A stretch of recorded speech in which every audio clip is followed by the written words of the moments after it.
The First Book of Kings. 1 Kings, chapter 1. When King David was very old, he could not keep warm, even when they put covers over him. So his attendants said to him, "Let us look for a young virgin to serve the king and take care of him. She can lie beside him, so that our lord the king may keep warm."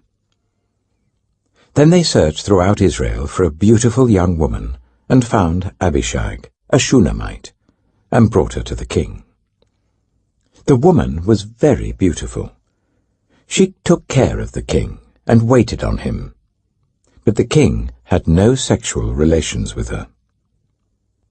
Now Adonijah, whose mother was Haggith, put himself forward and said, "I will be king." So he got chariots and horses ready with 50 men to run ahead of him. His father had never rebuked him by asking, "Why do you behave as you do?" He was also very handsome, and was born next after Absalom. Adonijah conferred with Joab son of Zeruiah, and with Abiathar the priest, and they gave him their support. But Zadok the priest, Benaiah son of Jehoiada, Nathan the prophet, Shimei, and Rei, and David's special guard, did not join Adonijah. Adonijah then sacrificed sheep, cattle, and fattened calves at the stone of Zoheleth near Enrogel. He invited all his brothers, the king's sons, and all the royal officials of Judah, but he did not invite Nathan the prophet, or Benaiah, or the special guard, or his brother Solomon. Then Nathan asked Bathsheba, Solomon's mother, "Have you not heard that Adonijah the son of Haggith has become king, and our lord David knows nothing about it? Now then, let me advise you how you can save your own life and the life of your son Solomon. Go into King David and say to him, 'My lord the king, did you not swear to me, your servant, surely Solomon your son shall be king after me, and he will sit on my throne? Why then has Adonijah become king? While you're still there talking to the king, I will come in and add my word to what you have said.'" So Bathsheba went to see the aged king in his room, where Abishag the Shunammite was attending him. Bathsheba bowed down, prostrating herself before the king. "What is it you want?" the king asked. She said to him, "My lord, you yourself swore to me, your servant, by the Lord your God, Solomon your son shall become king after me, and he will sit on my throne. But now Adonijah has become king, and you, my lord the king, do not know about it. He has sacrificed great numbers of cattle, fattened calves, and sheep, and has invited all the king's sons, Abiathar the priest, and Joab the commander of the army, but he has not invited Solomon your servant. My lord the king, the eyes of all Israel are on you, to learn from you who will sit on the throne of my lord the king after him. Otherwise, as soon as my lord the king is laid to rest with his ancestors, I and my son Solomon will be treated as criminals." While she was still speaking with the king, Nathan the prophet arrived. And the king was told, "Nathan the prophet is here." So he went before the king and bowed with his face to the ground. Nathan said, "Have you, my lord the king, declared that Adonijah shall be king after you, and that he will sit on your throne? Today he has gone down and sacrificed great numbers of cattle, fattened calves, and sheep. He has invited all the king's sons, the commanders of the army, and Abiathar the priest. At this very moment they're eating and drinking with him and saying, 'Long live King Adonijah!' But me, your servant, and Zadok the priest, and Benaiah son of Jehoiada, and your servant Solomon he did not invite. Is this something my lord the king has done without letting his servants know who should sit on the throne of my lord the king after him?" Then King David said, "Call in Bathsheba." So she came into the king's presence and stood before him. The king then took an oath. "As surely as the Lord lives, who has delivered me out of every trouble, I will surely carry out this very day what I swore to you by the Lord, the God of Israel. Solomon, your son, shall be king after me, and he will sit on my throne in my place." Then Bathsheba bowed down with her face to the ground, prostrating herself before the king, and said, "May my lord King David live forever." King David said, Call in Zadok the priest, Nathan the prophet, and Benaiah son of Jehoiada. When they came before the king, he said to them, Take your lord's servants with you, and put Solomon my son on my mule, and take him down to Gihon. There shall Zadok the priest and Nathan the prophet anoint him king over Israel. Blow the trumpet and shout, Long live King Solomon! Then you are to go up with him, and he is to come and sit on my throne and reign in my place. I have appointed him ruler over Israel and Judah. Benaiah, son of Jehoiada, answered the king, Amen. May the Lord, the God of my lord the king, so declare it. As the Lord was with my lord the king, so may he be with Solomon to make his throne even greater than the throne of my lord King David. So Zadok the priest, Nathan the prophet, Benaiah son of Jehoiada, the Kerethites and the Pelethites went down and put Solomon on King David's mule, and they escorted him to Gihon. Zadok the priest took the horn of oil from the sacred tent and anointed Solomon. Then they sounded the trumpet, and all the people shouted, Long live King Solomon! And all the people went up after him, playing pipes and rejoicing greatly, so that the ground shook with the sound. Adonijah and all the guests who were with him heard it as they were finishing their feast. On hearing the sound of the trumpet, Joab asked, What's the meaning of all the noise in the city? Even as he was speaking, Jonathan, son of Abiathar the priest, arrived. Adonijah said, Come in, a worthy man like you must be bringing good news. Not at all, Jonathan answered. Our lord King David has made Solomon king. The king has sent with him Zadok the priest, Nathan the prophet, Benaiah son of Jehoiada, the Kerethites and the Pelethites, and they have put him on the king's mule, and Zadok the priest and Nathan the prophet have anointed him king at Gihon. From there they have gone up cheering, and the city resounds with it. That's the noise you hear. Moreover, Solomon has taken his seat on the royal throne.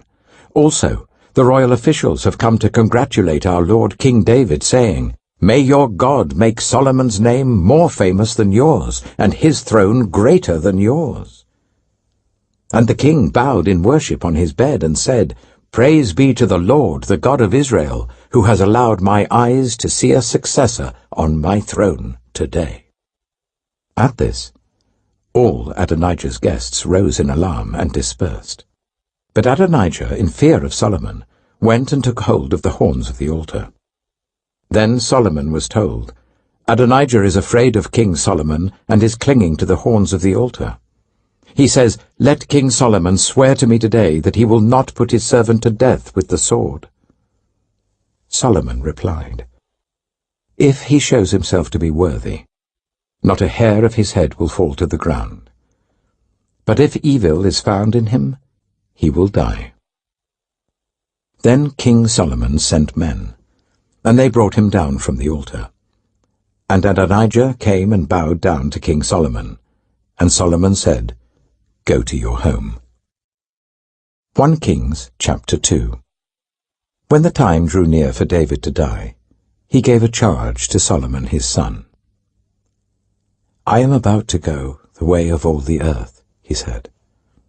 So be strong, act like a man, and observe what the Lord your God requires.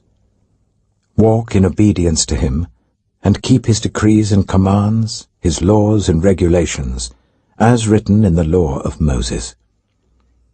Do this so that you may prosper in all you do and wherever you go, and that the Lord may keep his promise to me. If your descendants watch how they live, and if they walk faithfully before me with all their heart and soul, you will never fail to have a successor on the throne of Israel. Now you yourself know what Joab son of Zeruiah did to me, what he did to the two commanders of Israel's armies, Abner son of Ner and Amasa son of Jether. He killed them, shedding their blood in peacetime, as if in battle. And with that blood he stained the belt around his waist and the sandals on his feet. Deal with him according to your wisdom, but do not let his grey head go down to the grave in peace. But show kindness to the sons of Barzillai, of Gilead, and let them be among those who eat at your table. They stood by me when I fled from your brother Absalom. And remember, you have with you Shimei, son of Gera the Benjaminite from Bahurim, who called down bitter curses on me the day I went to Mahanaim. When he came down to meet me at the Jordan, I swore to him by the Lord, I will not put you to death by the sword. But now do not consider him innocent. You are a man of wisdom. You will know what to do to him. Bring his grey head down to the grave in blood. Then David rested with his ancestors and was buried in the city of David. He had reigned for 40 years over Israel, 7 years in Hebron and 33 in Jerusalem. So Solomon sat on the throne of his father David, and his rule was firmly established. Now Adonijah, the son of Haggith, went to Bathsheba, Solomon's mother. Bathsheba asked him, "Do you come peacefully?" He answered, "Yes, peacefully." Then he added, "I have something to say to you." "You may say it," she replied. "As you know," he said, "the kingdom was mine. All Israel looked to me as their king, but things changed, and the kingdom has gone to my brother, for it has come to him from the Lord. Now I have one request to make of you. Do not refuse me." "You may make it," she said.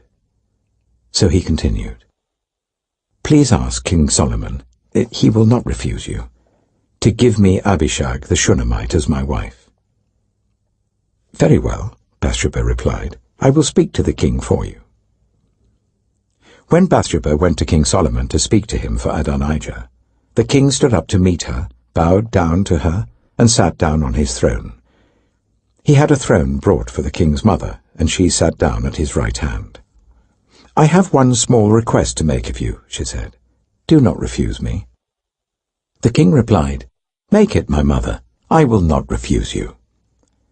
So she said, "Let Abishag the Shunammite be given in marriage to your brother Adonijah." King Solomon answered his mother, "Why do you request Abishag the Shunammite for Adonijah?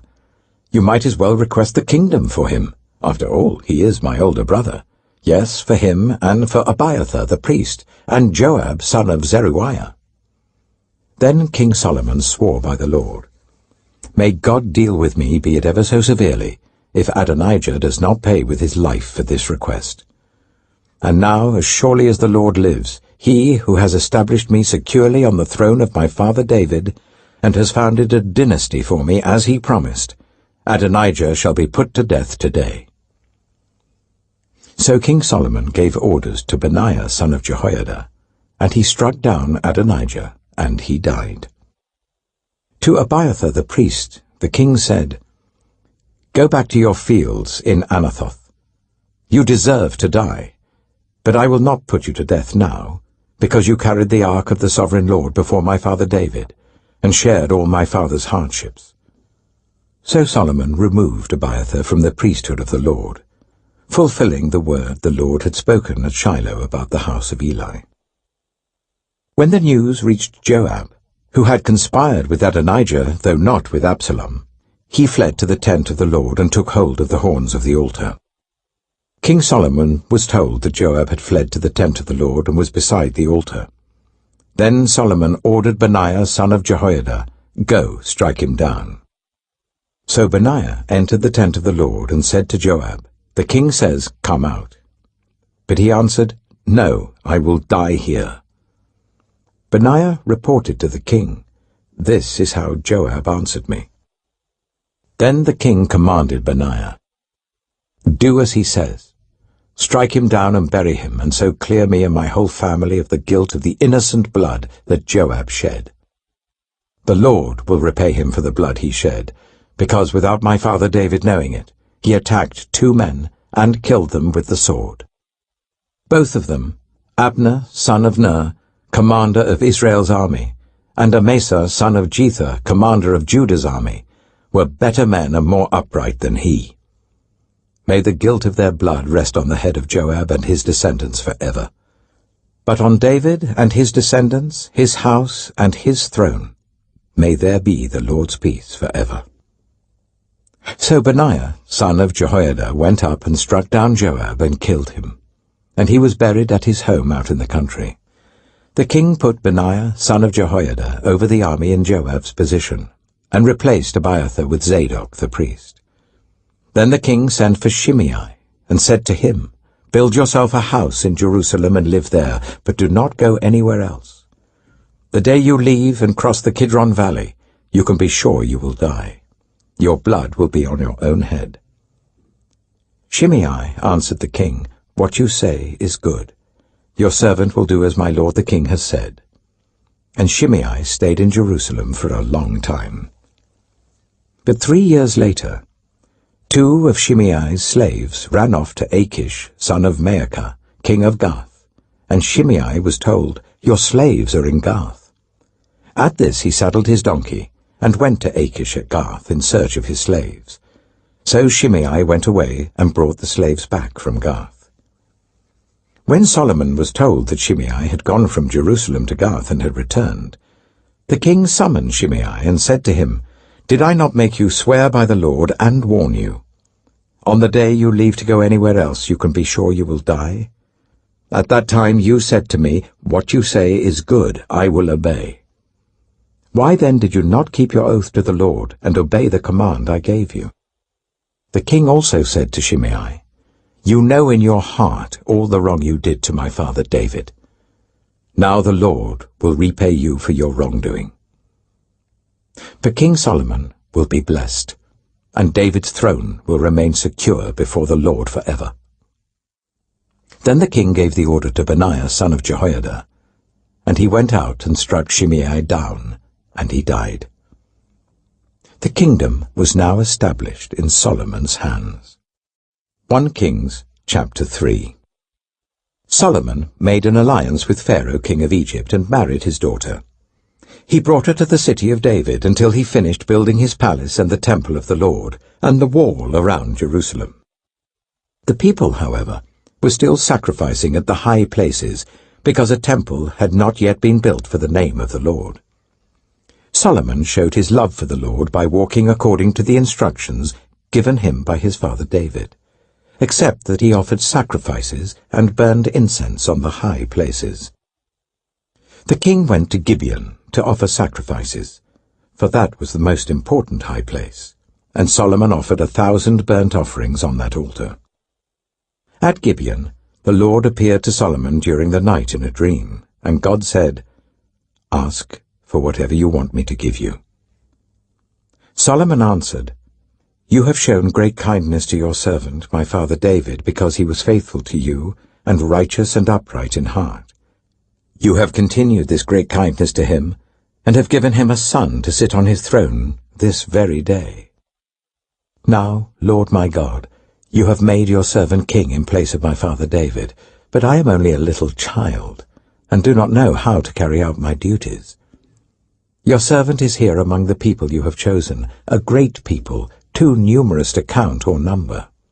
So give your servant a discerning heart, to govern your people, and to distinguish between right and wrong. For who is able to govern this great people of yours?" The Lord was pleased that Solomon had asked for this. So God said to him, "Since you have asked for this, and not for long life, or wealth for yourself, nor have asked for the death of your enemies, but for discernment in administering justice, I will do what you have asked. I will give you a wise and discerning heart, so that there will never have been anyone like you, nor will there ever be. Moreover, I will give you what you have not asked for, both wealth and honor, so that in your lifetime you will have no equal among kings. And if you walk in obedience to me and keep my decrees and commands as David your father did, I will give you a long life." Then Solomon awoke, and he realized it had been a dream. He returned to Jerusalem, stood before the ark of the Lord's covenant, and sacrificed burnt offerings and fellowship offerings. Then he gave a feast for all his court. Now 2 prostitutes came to the king and stood before him. One of them said, "Pardon me, my lord. This woman and I live in the same house. I had a baby while she was there with me. The 3rd day after my child was born, this woman also had a baby. We were alone. There was no one in the house but the 2 of us.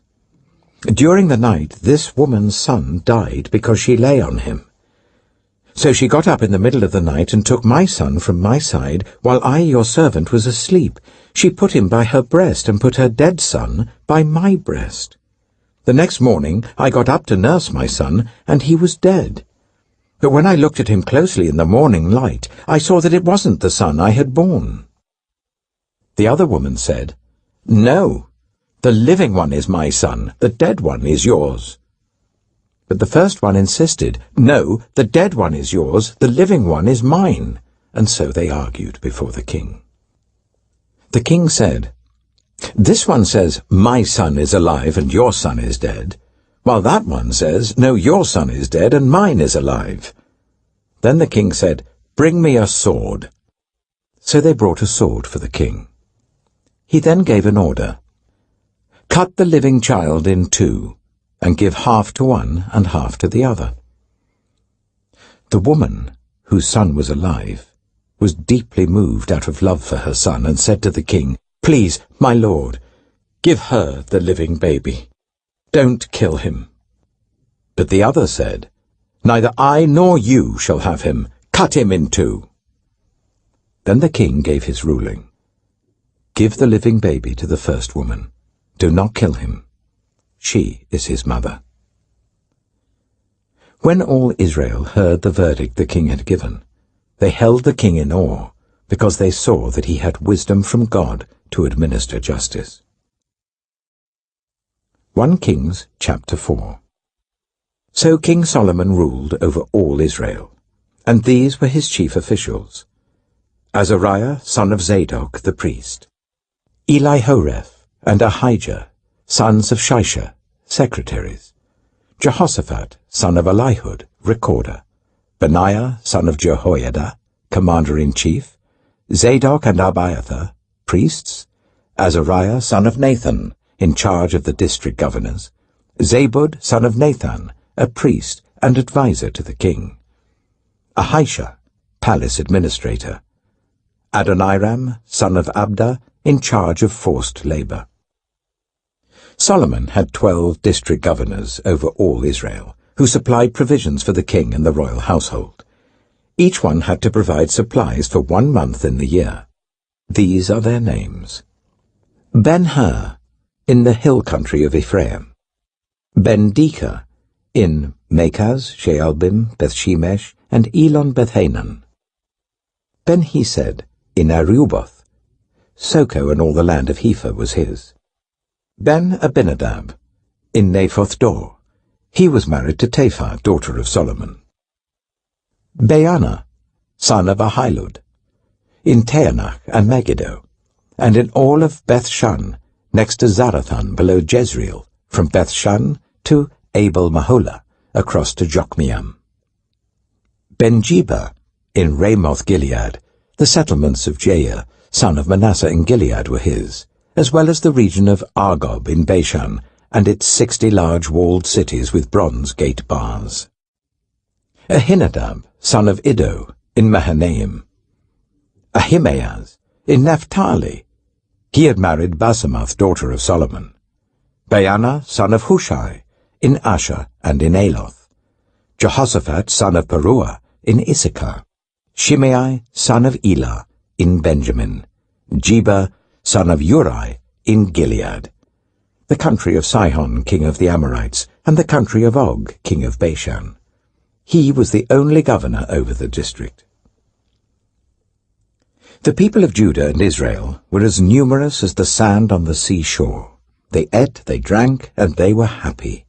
And Solomon ruled over the kingdoms from the river Euphrates to the land of the Philistines, as far as the border of Egypt. These countries brought tribute, and were Solomon's subjects all his life. Solomon's daily provisions were 30 cors of the finest flour, and 60 cors of meal, 10 head of stall-fed cattle, 20 of pasture-fed cattle, and 100 sheep and goats, as well as deer, gazelles, roebucks, and choice fowl. For he ruled over all the kingdoms west of the river Euphrates, from Tifsha to Gaza, and had peace on all sides. During Solomon's lifetime, Judah and Israel, from Dan to Beersheba, lived in safety, everyone under their own vine and under their own fig tree. Solomon had 4,000 stalls for chariot horses and 12,000 horses. The district governors, each in his month, supplied provisions for King Solomon and all who came to the king's table. They saw to it that nothing was lacking. They also brought to the proper place their quotas of barley and straw for the chariot horses and the other horses. God gave Solomon wisdom and very great insight, and a breadth of understanding as measureless as the sand on the seashore. Solomon's wisdom was greater than the wisdom of all the people of the East, and greater than all the wisdom of Egypt. He was wiser than anyone else, including Ethan the Ezrahite, wiser than Heman, Calcol, and Dada, the sons of Mahol. And his fame spread to all the surrounding nations. He spoke 3,000 proverbs, and his songs numbered 1,005. He spoke about plant life, from the cedar of Lebanon to the hyssop that grows out of walls. He also spoke about animals and birds, reptiles and fish. From all nations people came to listen to Solomon's wisdom, sent by all the kings of the world who had heard of his wisdom. 1 Kings chapter 5. When Hiram, king of Tyre, heard that Solomon had been anointed king to succeed his father David, he sent his envoys to Solomon, because he had always been on friendly terms with David. Solomon sent back this message to Hiram. You know that because of the wars waged against my father David from all sides, he could not build a temple for the name of the Lord his God until the Lord put his enemies under his feet. But now the Lord my God has given me rest on every side, and there is no adversary or disaster. I intend therefore to build a temple for the name of the Lord my God, as the Lord told my father David when he said, Your son, whom I will put on the throne in your place, will build the temple for my name. So give orders that cedars of Lebanon be cut for me. My men will work with yours, and I will pay you for your men whatever wages you set. You know that we have no one so skilled in felling timber as the Sidonians. When Hiram heard Solomon's message, he was greatly pleased, and said, Praise be to the Lord today, for he has given David a wise son to rule over this great nation. So Hiram sent word to Solomon, I have received the message you sent me, and will do all you want in providing the cedar and the juniper logs. My men will haul them down from Lebanon to the Mediterranean Sea, and I will float them as rafts by sea to the place you specify. There I will separate them, and you can take them away. And you are to grant my wish by providing food for my royal household. In this way, Hiram kept Solomon supplied with all the cedar and juniper logs he wanted, and Solomon gave Hiram 20,000 cores of wheat as food for his household, in addition to 20,000 baths of pressed olive oil. Solomon continued to do this for Hiram year after year. The Lord gave Solomon wisdom, just as he had promised him. There were peaceful relations between Hiram and Solomon, and the two of them made a treaty. King Solomon conscripted laborers from all Israel, 30,000 men. He sent them off to Lebanon in shifts of 10,000 a month, so that they spent 1 month in Lebanon and 2 months at home. Adoniram was in charge of the forced labor. Solomon had 70,000 carriers and 80,000 stonecutters in the hills, as well as 3,300 foremen who supervised the project and directed the workers. At the king's command, they removed from the quarry large blocks of high-grade stone to provide a foundation of dressed stone for the temple. The craftsmen of Solomon and Hiram and workers from Byblos cut and prepared the timber and stone for the building of the temple. 1 Kings chapter 6.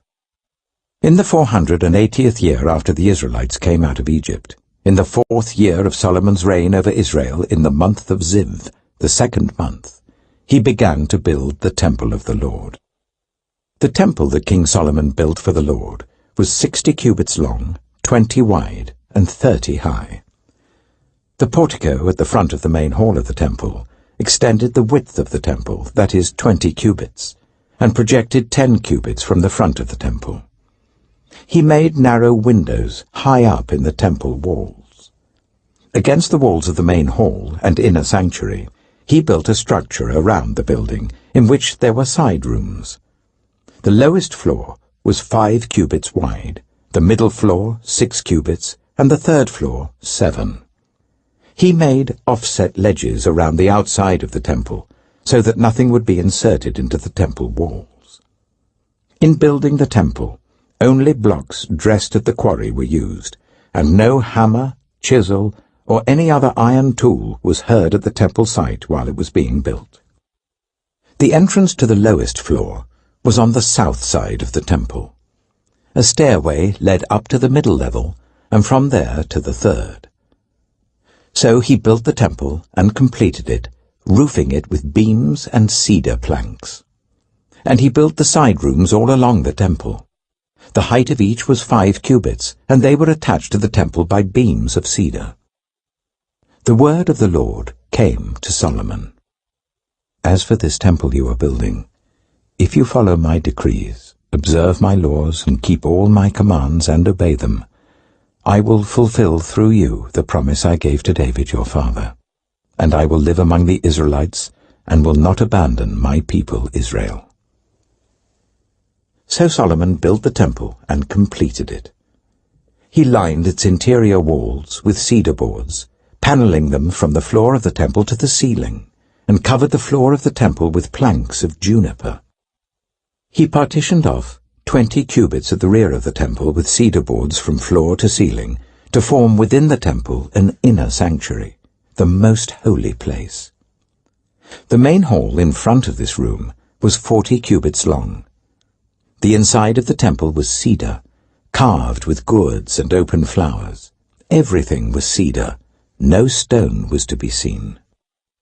He prepared the inner sanctuary within the temple to set the Ark of the Covenant of the Lord there. The inner sanctuary was 20 cubits long, 20 wide, and 20 high. He overlaid the inside with pure gold, and he also overlaid the altar of cedar.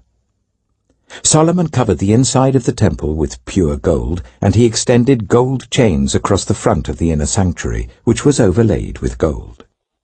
So he overlaid the whole interior with gold. He also overlaid with gold the altar that belonged to the inner sanctuary. For the inner sanctuary, he made a pair of cherubim out of olive wood, each 10 cubits high. One wing of the first cherub was 5 cubits long, and the other wing 5 cubits, 10 cubits from wingtip to wingtip. The second cherub also measured 10 cubits, for the 2 cherubim were identical in size and shape. The height of each cherub was 10 cubits. He placed the cherubim inside the innermost room of the temple with their wings spread out. The wing of one cherub touched one wall, while the wing of the other touched the other wall, and their wings touched each other in the middle of the room. He overlaid the cherubim with gold. On the walls all round the temple, in both the inner and the outer rooms, he carved cherubim, palm trees, and open flowers. He also covered the floors of both the inner and outer rooms of the temple with gold. For the entrance to the inner sanctuary, he made doors out of olive wood that were 1/5 of the width of the sanctuary. And on the 2 olive wood doors he carved cherubim, palm trees, and open flowers, and overlaid the cherubim and palm trees with hammered gold. In the same way, for the entrance to the main hall, he made door frames out of olive wood that were 1/4 of the width of the hall. He also made 2 doors out of juniper wood, each having 2 leaves that turned in sockets. He carved cherubim, palm trees, and open flowers on them, and overlaid them with gold, hammered evenly over the carvings. And he built the inner courtyard of 3 courses of dressed stone and 1 course of trimmed cedar beams. The foundation of the temple of the Lord was laid in the 4th year, in the month of Ziv. In the 11th year, in the month of Bul, the 8th month, the temple was finished in all its details according to its specifications. He had spent 7 years building it. 1 Kings chapter 7. It took Solomon 13 years, however, to complete the construction of his palace. He built the palace of the forest of Lebanon, 100 cubits long, 50 wide, and 30 high, with 4 rows of cedar columns supporting trimmed cedar beams. It was roofed with cedar above the beams that rested on the columns, 45 beams, 15 to a row. Its windows were placed high in sets of 3, facing each other. All the doorways had rectangular frames. They were in the front part in sets of 3, facing each other. He made a colonnade, 50 cubits long and 30 wide. In front of it was a portico, and in front of that were pillars and an overhanging roof. He built the throne hall, the hall of justice, where he was to judge, and he covered it with cedar from floor to ceiling. And the palace in which he was to live, set farther back, was similar in design. Solomon also made a palace like this hall for Pharaoh's daughter, whom he had married. All these structures, from the outside to the great courtyard and from foundation to eaves, were made of blocks of high-grade stone cut to size and smoothed on their inner and outer faces. The foundations were laid with large stones of good quality, some measuring 10 cubits and some 8. Above were high-grade stones cut to size and cedar beams.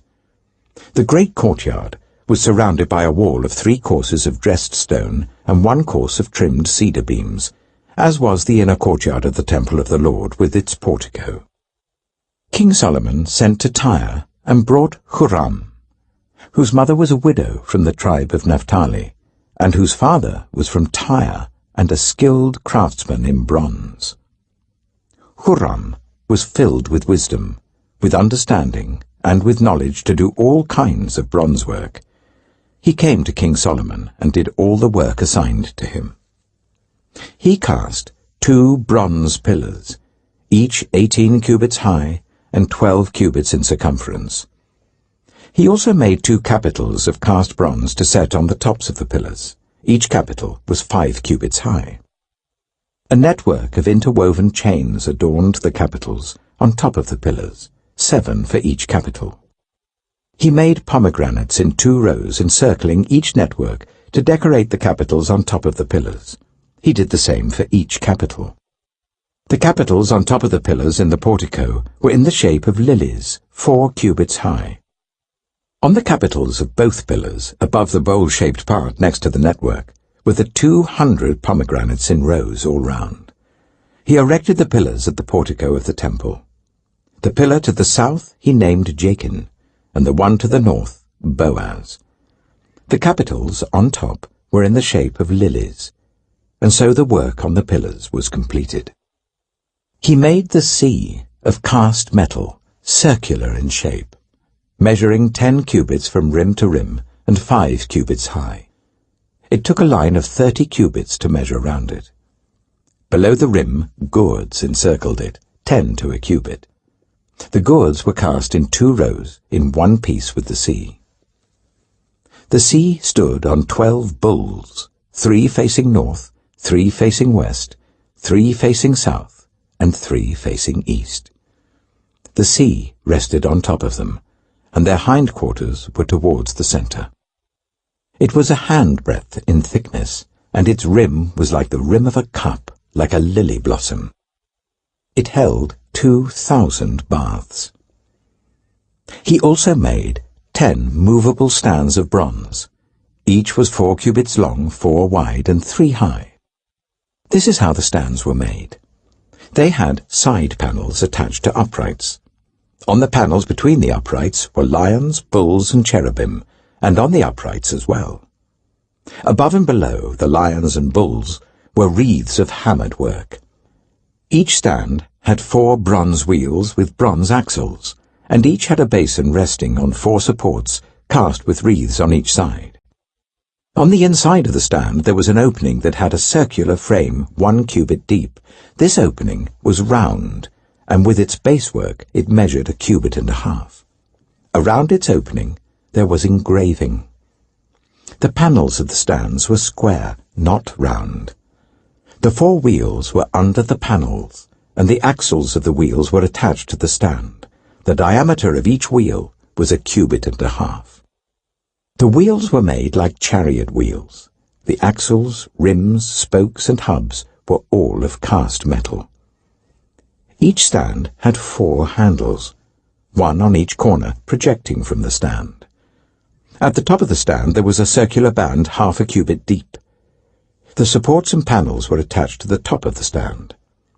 He engraved cherubim, lions, and palm trees on the surfaces of the supports and on the panels in every available space, with wreaths all round.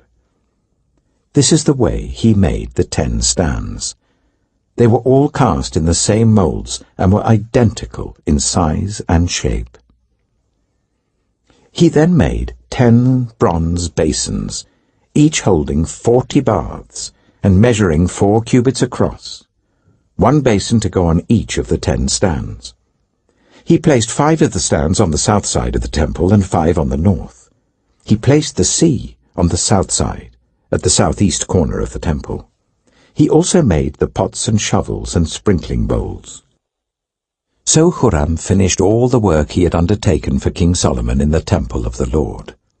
The 2 pillars, the 2 bowl-shaped capitals on top of the pillars, the 2 sets of network decorating the 2 bowl-shaped capitals on top of the pillars, the 400 pomegranates for the 2 sets of network, 2 rows of pomegranates for each network decorating the bowl-shaped capitals on top of the pillars, the 10 stands with their 10 basins, the sea and the 12 bowls under it, the pots, shovels, and sprinkling bowls. All these objects that Huram made for King Solomon for the temple of the Lord were of burnished bronze. The king had them cast in clay molds in the plain of the Jordan between Succoth and Zarethan. Solomon left all these things unweighed, because there were so many. The weight of the bronze was not determined. Solomon also made all the furnishings that were in the Lord's temple: the golden altar, the golden table on which was the bread of the presence, the lampstands of pure gold, 5 on the right and 5 on the left, in front of the inner sanctuary, the gold floral work and lamps and tongs, the pure gold dishes, wick trimmers, sprinkling bowls, dishes, and censers, and the gold sockets for the doors of the innermost room, the most holy place, and also for the doors of the main hall of the temple. When all the work King Solomon had done for the temple of the Lord was finished, he brought in the things his father David had dedicated, the silver and gold and the furnishings, and he placed them in the treasuries of the Lord's temple. 1 Kings chapter 8. Then King Solomon summoned into his presence at Jerusalem the elders of Israel, all the heads of the tribes, and the chiefs of the Israelite families, to bring up the ark of the Lord's covenant from Zion, the city of David. All the Israelites came together to King Solomon at the time of the festival in the month of Ethanim, the 7th month. When all the elders of Israel had arrived, the priests took up the ark. And they brought up the ark of the Lord and the tent of meeting and all the sacred furnishings in it. The priests and Levites carried them up, and King Solomon and the entire assembly of Israel that had gathered about him were before the ark, sacrificing so many sheep and cattle that they could not be recorded or counted.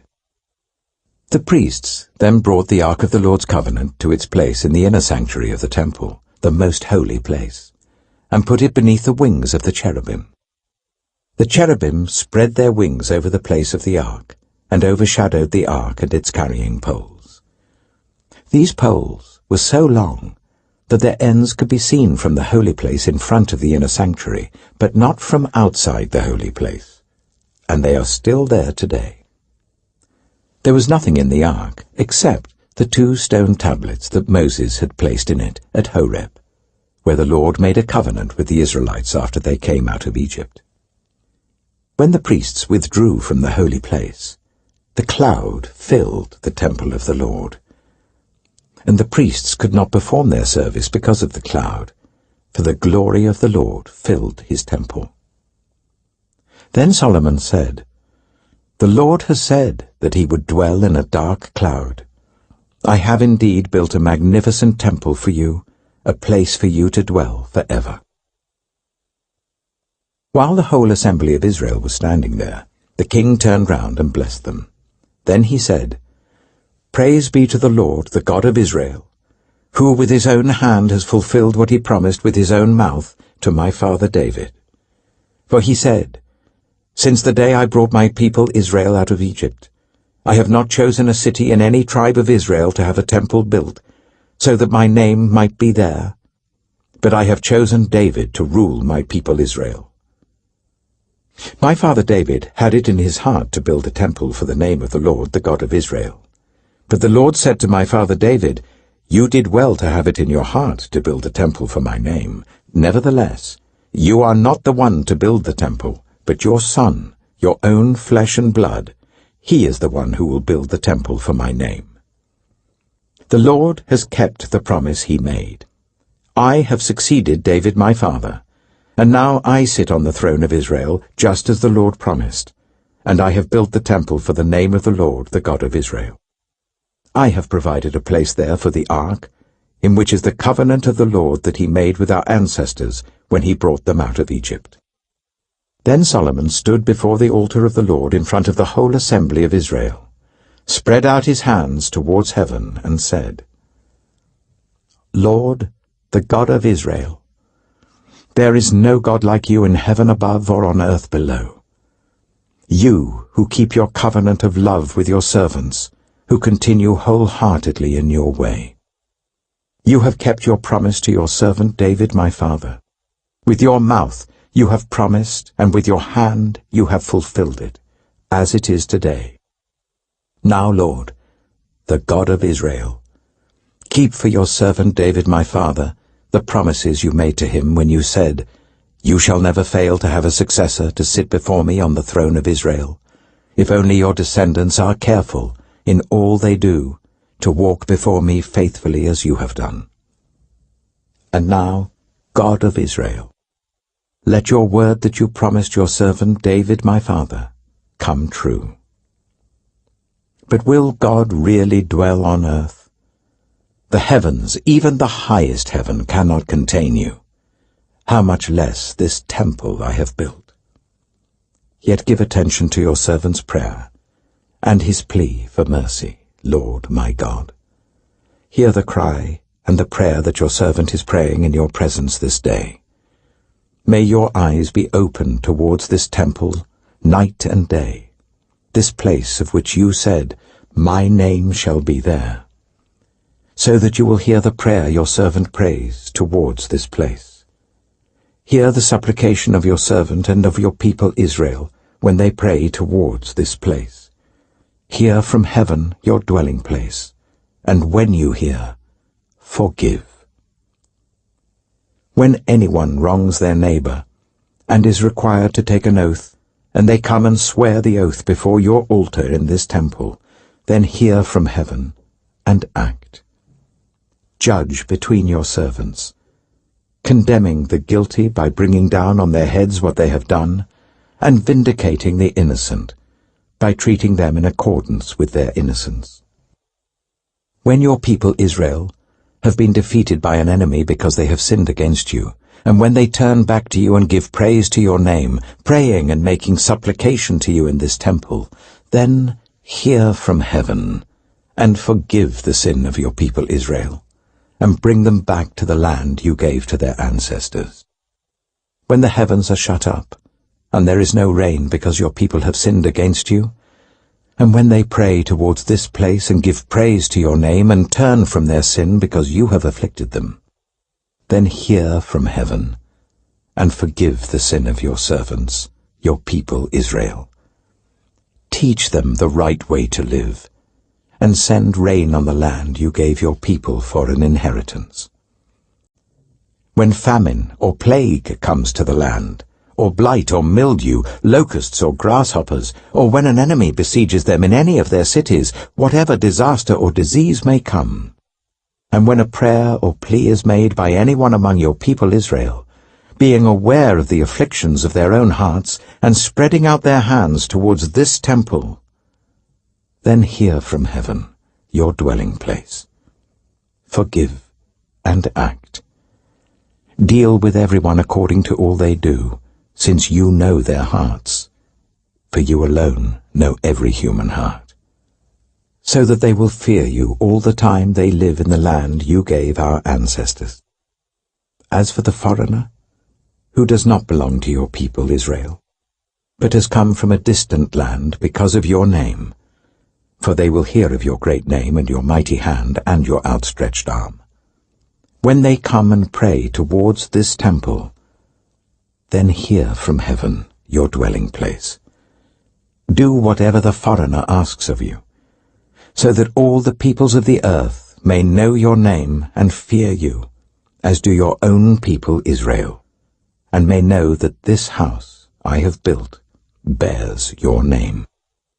When your people go to war against their enemies, wherever you send them, and when they pray to the Lord towards the city you have chosen and the temple I have built for your name, then hear from heaven their prayer and their plea, and uphold their cause. When they sin against you, for there is no one who does not sin, and you become angry with them and give them over to their enemies, who take them captive to their own lands, far away or near. And if they have a change of heart in the land where they are held captive, and repent, and plead with you in the land of their captors, and say, We have sinned, we have done wrong, we have acted wickedly. And if they turn back to you with all their heart and soul in the land of their enemies who took them captive, and pray to you towards the land you gave their ancestors, towards the city you have chosen, and the temple I have built for your name, then from heaven, your dwelling place, hear their prayer and their plea, and uphold their cause. And forgive your people who have sinned against you. Forgive all the offenses they have committed against you, and cause their captors to show them mercy. For they are your people and your inheritance, whom you brought out of Egypt, out of that iron-smelting furnace. May your eyes be open to your servant's plea, and to the plea of your people Israel, and may you listen to them whenever they cry out to you. For you singled them out from all the nations of the world to be your own inheritance, just as you declared through your servant Moses, when you, sovereign Lord, brought our ancestors out of Egypt.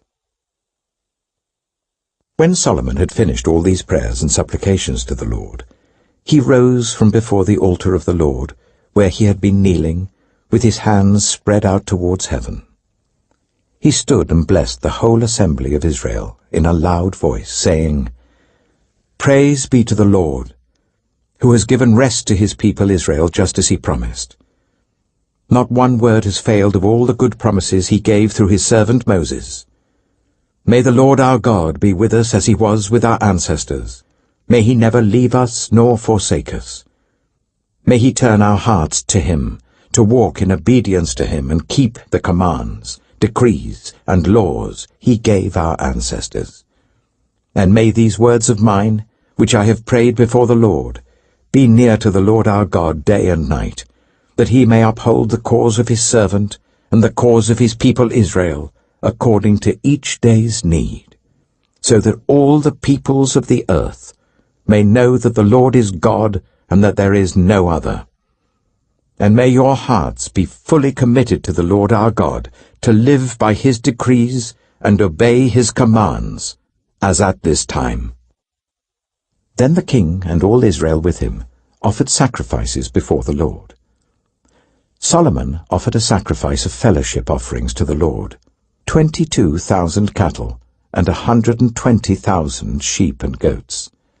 So the king and all the Israelites dedicated the temple of the Lord. On that same day, the king consecrated the middle part of the courtyard in front of the temple of the Lord, and there he offered burnt offerings, grain offerings, and the fat of the fellowship offerings, because the bronze altar that stood before the Lord was too small to hold the burnt offerings, the grain offerings, and the fat of the fellowship offerings. So Solomon observed the festival at that time, and all Israel with him. A vast assembly, people from Lebo-Hamath to the Wadi of Egypt. They celebrated it before the Lord our God for 7 days, and 7 days more, 14 days in all. On the following day, he sent the people away.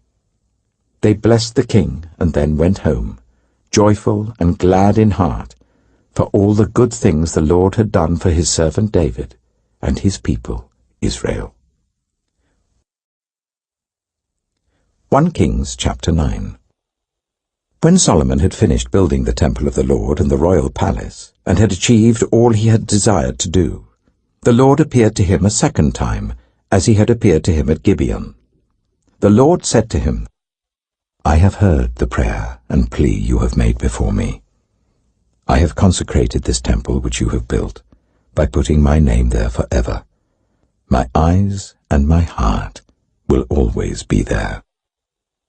As for you, if you walk before me faithfully, with integrity of heart and uprightness, as David your father did, and do all I command and observe my decrees and laws, I will establish your royal throne over Israel forever, as I promised David your father when I said, You shall never fail to have a successor on the throne of Israel. But if you or your descendants turn away from me, and do not observe the commands and decrees I have given you, and go off to serve other gods and worship them, then I will cut off Israel from the land I have given them, and will reject this temple I have consecrated for my name.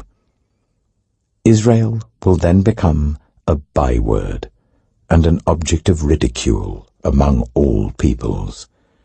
This temple will become a heap of rubble. All who pass by will be appalled and will scoff and say, Why has the Lord done such a thing to this land and to this temple? People will answer, Because they have forsaken the Lord their God, who brought their ancestors out of Egypt, and have embraced other gods, worshipping and serving them. That is why the Lord brought all this disaster on them. At the end of 20 years, during which Solomon built these 2 buildings, the temple of the Lord and the royal palace, King Solomon gave 20 towns in Galilee to Hiram, king of Tyre, because Hiram had supplied him with all the cedar and juniper and gold he wanted. But when Hiram went from Tyre to see the towns that Solomon had given him, he was not pleased with them. What kind of towns are these you have given me, my brother? He asked. And he called them the land of Kabul, a name they have to this day. Now Hiram had sent to the king 120 talents of gold. Here is the account of the forced labor King Solomon conscripted to build the Lord's temple, his own palace, the terraces, the wall of Jerusalem, and Hazor, Megiddo, and Giza. Pharaoh, king of Egypt, had attacked and captured Giza. He had set it on fire. He killed its Canaanite inhabitants, and then gave it as a wedding gift to his daughter, Solomon's wife. And Solomon rebuilt Giza. He built up Lower Beth-horon, Baalath, and Tadmor in the desert, within his land, as well as all his store cities and the towns for his chariots and for his horses, whatever he desired to build in Jerusalem, in Lebanon, and throughout all the territory he ruled. There were still people left from the Amorites, Hittites, Perizzites, Hivites, and Jebusites. These people were not Israelites. Solomon conscripted the descendants of all these people remaining in the land, whom the Israelites could not exterminate, to serve as slave labor, as it is to this day. But Solomon did not make slaves of any of the Israelites. They were his fighting men, his government officials, his officers, his captains, and the commanders of his chariots and charioteers. They were also the chief officials in charge of Solomon's projects, 550 officials supervising those who did the work. After Pharaoh's daughter had come up from the city of David to the palace Solomon had built for her, he constructed the terraces. 3 times a year Solomon sacrificed burnt offerings and fellowship offerings on the altar he had built for the Lord, burning incense before the Lord along with them, and so fulfilled the temple obligations. King Solomon also built ships at Ezion-Geber, which is near Elath in Edom, on the shore of the Red Sea. And Hiram sent his men, sailors who knew the sea, to serve in the fleet with Solomon's men. They sailed to Ophir and brought back 420 talents of gold, which they delivered to King Solomon. 1 Kings chapter 10. When the Queen of Sheba heard about the fame of Solomon and his relationship to the Lord, she came to test Solomon with hard questions. Arriving at Jerusalem with a very great caravan, with camels carrying spices, large quantities of gold and precious stones, she came to Solomon and talked with him about all that she had on her mind. Solomon answered all her questions. Nothing was too hard for the king to explain to her. When the Queen of Sheba saw all the wisdom of Solomon and the palace he had built, the food on his table, the seating of his officials, the attending servants in their robes, his cupbearers, and the burnt offerings he made at the temple of the Lord, she was overwhelmed. She said to the king, "The report I heard in my own country about your achievements and your wisdom is true. But I did not believe these things until I came and saw with my own eyes. Indeed, not even half was told me. In wisdom and wealth, you have far exceeded the report I heard. How happy your people must be! How happy your officials, who continually stand before you and hear your wisdom! Praise be to the Lord your God, who has delighted in you and placed you on the throne of Israel. Because of the Lord's eternal love for Israel, he has made you king to maintain justice and righteousness." And she gave the king 120 talents of gold, large quantities of spices and precious stones. Never again were so many spices brought in as those the Queen of Sheba gave to King Solomon. Hiram's ships brought gold from Ophir, and from there they brought great cargoes of almug wood and precious stones. The king used the almug wood to make supports for the temple of the Lord and for the royal palace, and to make harps and lyres for the musicians. So much almug wood has never been imported or seen since that day. King Solomon gave the Queen of Sheba all she desired and asked for, besides what he had given her out of his royal bounty. Then she left and returned with her retinue to her own country. The weight of the gold that Solomon received yearly was 666 talents, not including the revenues from merchants and traders and from all the Arabian kings and the governors of the territories. King Solomon made 200 large shields of hammered gold. 600 shekels of gold went into each shield. He also made 300 small shields of hammered gold, with 3 minas of gold in each shield. The king put them in the palace of the forest of Lebanon. Then the king made a great throne covered with ivory and overlaid with fine gold. The throne had 6 steps, and its back had a rounded top. On both sides of the seat were armrests, with a lion standing beside each of them. 12 lions stood on the 6 steps, one at either end of each step. Nothing like it had ever been made for any other kingdom. All King Solomon's goblets were gold, and all the household articles in the palace of the forest of Lebanon were pure gold. Nothing was made of silver, because silver was considered of little value in Solomon's days. The king had a fleet of trading ships at sea, along with the ships of Hiram. Once every 3 years it returned carrying gold, silver, and ivory, and apes and baboons. King Solomon was greater in riches and wisdom than all the other kings of the earth. The whole world sought audience with Solomon to hear the wisdom God had put in his heart. Year after year, everyone who came brought a gift, articles of silver and gold, robes, weapons and spices, and horses and mules. Solomon accumulated chariots and horses. He had 1,400 chariots and 12,000 horses, which he kept in the chariot cities, and also with him in Jerusalem.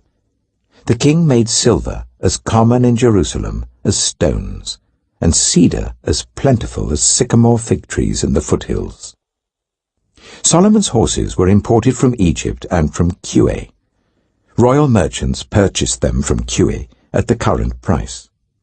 They imported a chariot from Egypt for 600 shekels of silver, and a horse for 150. They also exported them to all the kings of the Hittites and of the Arameans. 1 Kings chapter 11.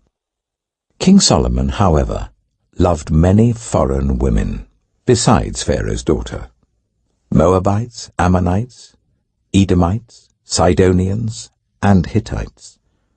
They were from nations about which the Lord had told the Israelites, "You must not intermarry with them, because they will surely turn your hearts after their gods."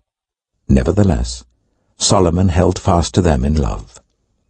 He had 700 wives of royal birth and 300 concubines, and his wives led him astray. As Solomon grew old, his wives turned his heart after other gods, and his heart was not fully devoted to the Lord his God, as the heart of David his father had been. He followed Ashtoreth, the goddess of the Sidonians, and Molech, the detestable god of the Ammonites. So Solomon did evil in the eyes of the Lord. He did not follow the Lord completely, as David his father had done. On a hill east of Jerusalem, Solomon built a high place for Chemosh, the detestable god of Moab, and for Molech, the detestable god of the Ammonites. He did the same for all his foreign wives, who burned incense and offered sacrifices to their gods. The Lord became angry with Solomon because his heart had turned away from the Lord, the God of Israel, who had appeared to him twice. Although he had forbidden Solomon to follow other gods, Solomon did not keep the Lord's command.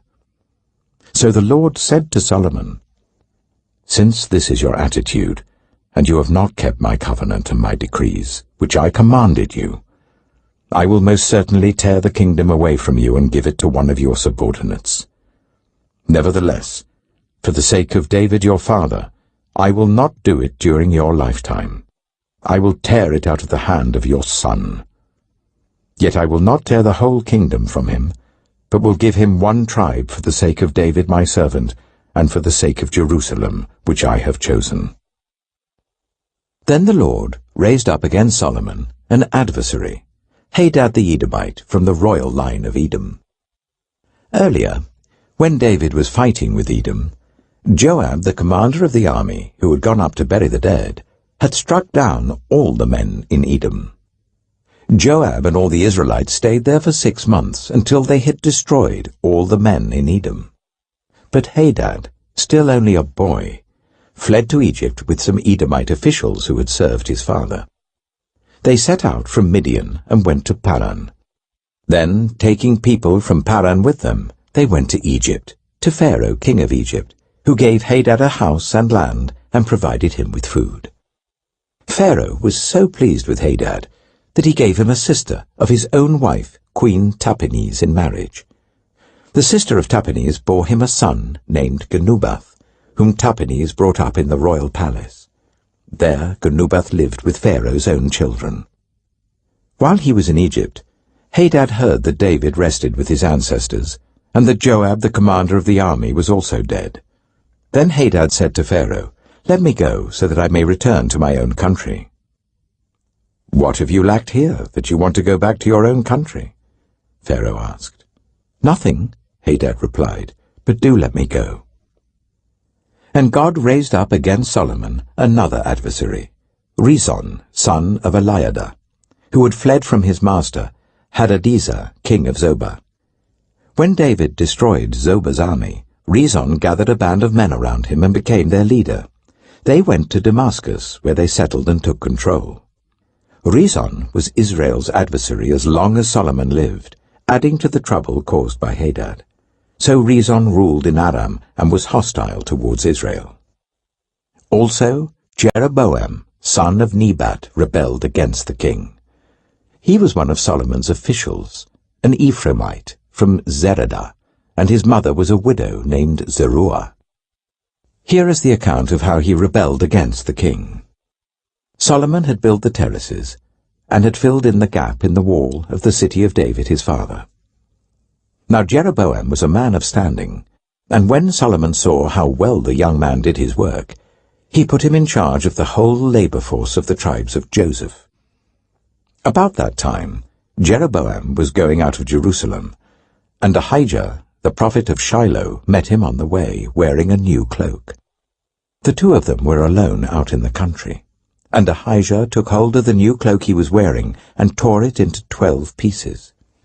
Then he said to Jeroboam, "Take 10 pieces for yourself, for this is what the Lord, the God of Israel, says. See, I am going to tear the kingdom out of Solomon's hand and give you 10 tribes. But for the sake of my servant David and the city of Jerusalem, which I have chosen out of all the tribes of Israel, he will have 1 tribe. I will do this because they have forsaken me and worshipped Ashtoreth, the goddess of the Sidonians, Chemosh, the god of the Moabites, and Molech, the god of the Ammonites, and have not walked in obedience to me, nor done what is right in my eyes, nor kept my decrees and laws, as David, Solomon's father, did. But I will not take the whole kingdom out of Solomon's hand. I have made him ruler all the days of his life for the sake of David my servant, whom I chose and who obeyed my commands and decrees. I will take the kingdom from his son's hands and give you 10 tribes. I will give 1 tribe to his son, so that David my servant may always have a lamp before me in Jerusalem, the city where I chose to put my name. However, as for you, I will take you, and you will rule over all that your heart desires. You will be king over Israel. If you do whatever I command you, and walk in obedience to me, and do what is right in my eyes by obeying my decrees and commands, as David my servant did, I will be with you. I will build you a dynasty as enduring as the one I built for David, and will give Israel to you. I will humble David's descendants because of this, but not forever." Solomon tried to kill Jeroboam, but Jeroboam fled to Egypt, to Shishak the king, and stayed there until Solomon's death. As for the other events of Solomon's reign, all he did and the wisdom he displayed, are they not written in the book of the Annals of Solomon? Solomon reigned in Jerusalem over all Israel for 40 years. Then he rested with his ancestors and was buried in the city of David his father. And Rehoboam his son succeeded him as king. 1 Kings chapter 12. Rehoboam went to Shechem, for all Israel had gone there to make him king. When Jeroboam, son of Nebat, heard this, he was still in Egypt, where he had fled from King Solomon. He returned from Egypt. So they sent for Jeroboam, and he and the whole assembly of Israel went to Rehoboam and said to him, "Your father put a heavy yoke on us, but now lighten the harsh labor and the heavy yoke he put on us, and we will serve you." Rehoboam answered, "Go away for 3 days and then come back to me." So the people went away. Then King Rehoboam consulted the elders who had served his father Solomon during his lifetime. "How would you advise me to answer these people?" he asked. They replied, "If today you will be a servant to these people and serve them and give them a favorable answer, they will always be your servants." But Rehoboam rejected the advice the elders gave him and consulted the young men who had grown up with him and who were serving him. He asked them, "What is your advice? How should we answer these people who say to me, 'Lighten the yoke your father put on us'?" The young men who had grown up with him replied, "These people have said to you, 'Your father put a heavy yoke on us, but make our yoke lighter.' Now tell them, 'My little finger is thicker than my father's waist. My father laid on you a heavy yoke, I will make it even heavier. My father scourged you with whips, I will scourge you with scorpions." 3 days later, Jeroboam and all the people returned to Rehoboam, as the king had said, "Come back to me in 3 days." The king answered the people harshly, rejecting the advice given him by the elders. He followed the advice of the young men and said, "My father made your yoke heavy, I will make it even heavier.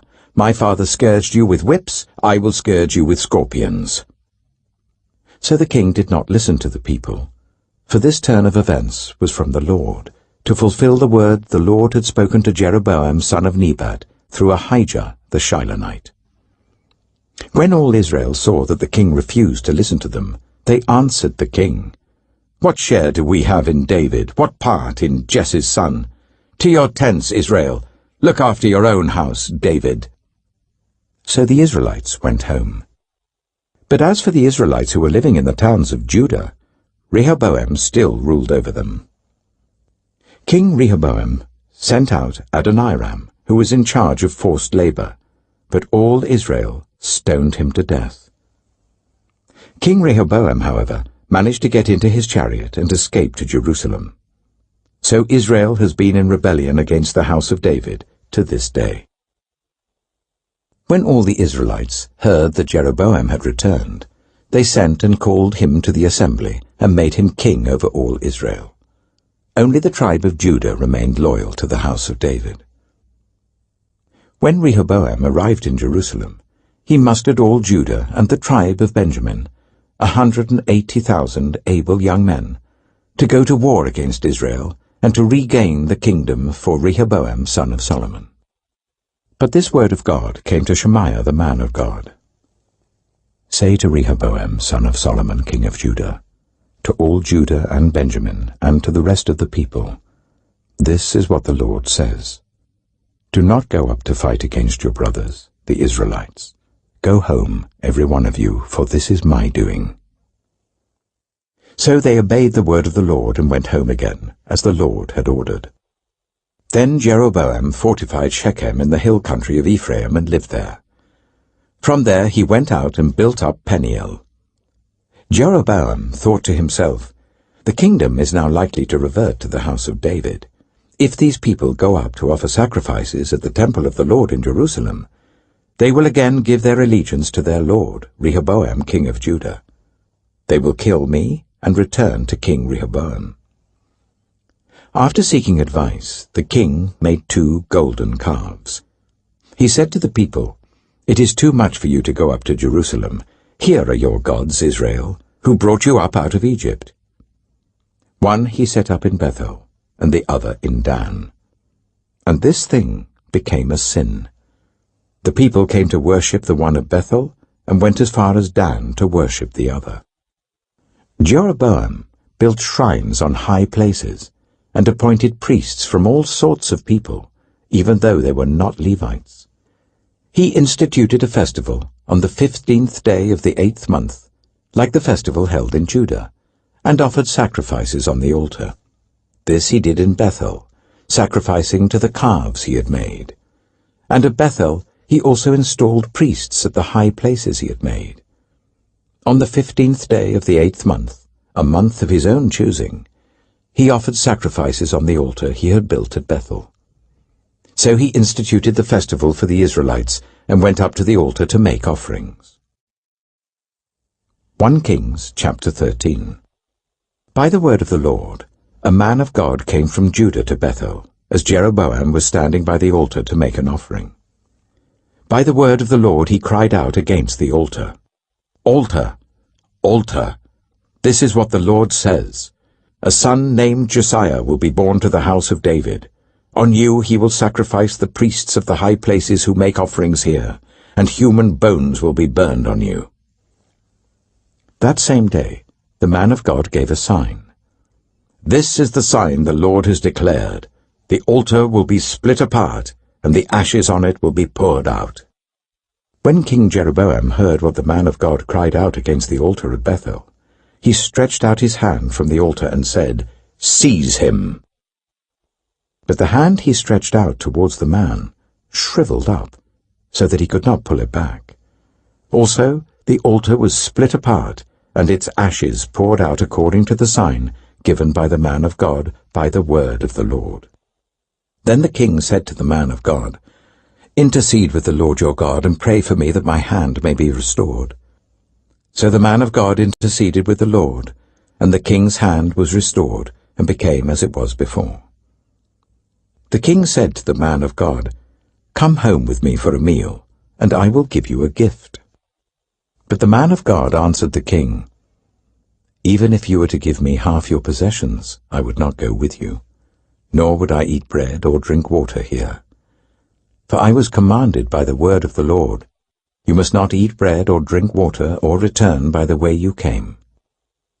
So he took another road, and did not return by the way he had come to Bethel.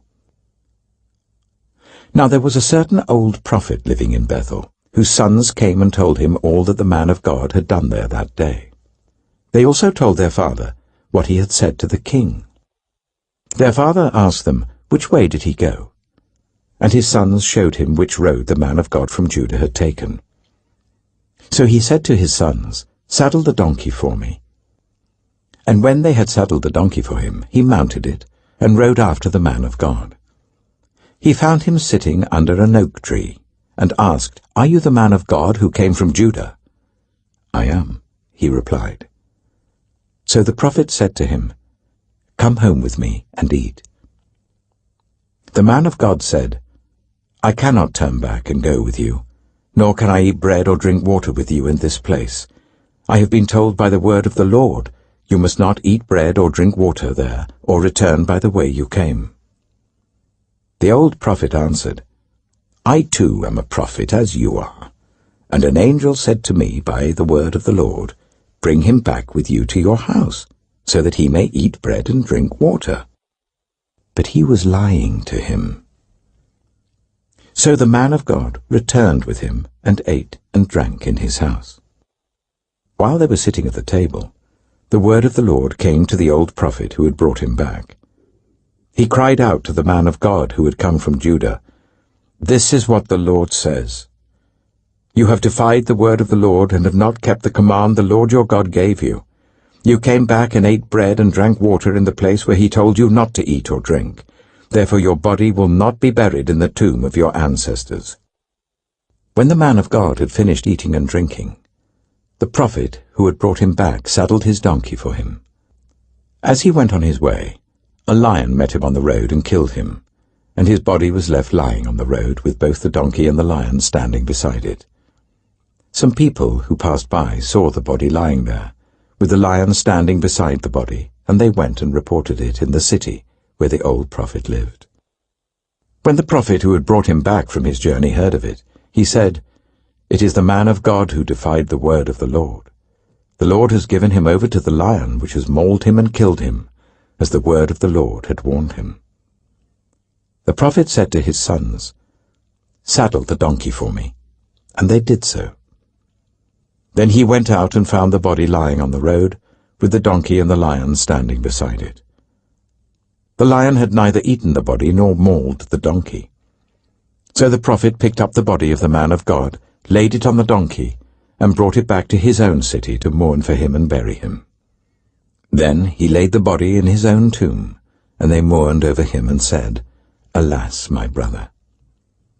After burying him, he said to his sons, When I die, bury me in the grave where the man of God is buried. Lay my bones beside his bones. For the message he declared by the word of the Lord against the altar in Bethel, and against all the shrines on the high places in the towns of Samaria, will certainly come true. Even after this, Jeroboam did not change his evil ways, but once more appointed priests for the high places from all sorts of people. Anyone who wanted to become a priest, he consecrated for the high places. This was the sin of the house of Jeroboam that led to its downfall and to its destruction from the face of the earth. 1 Kings chapter 14.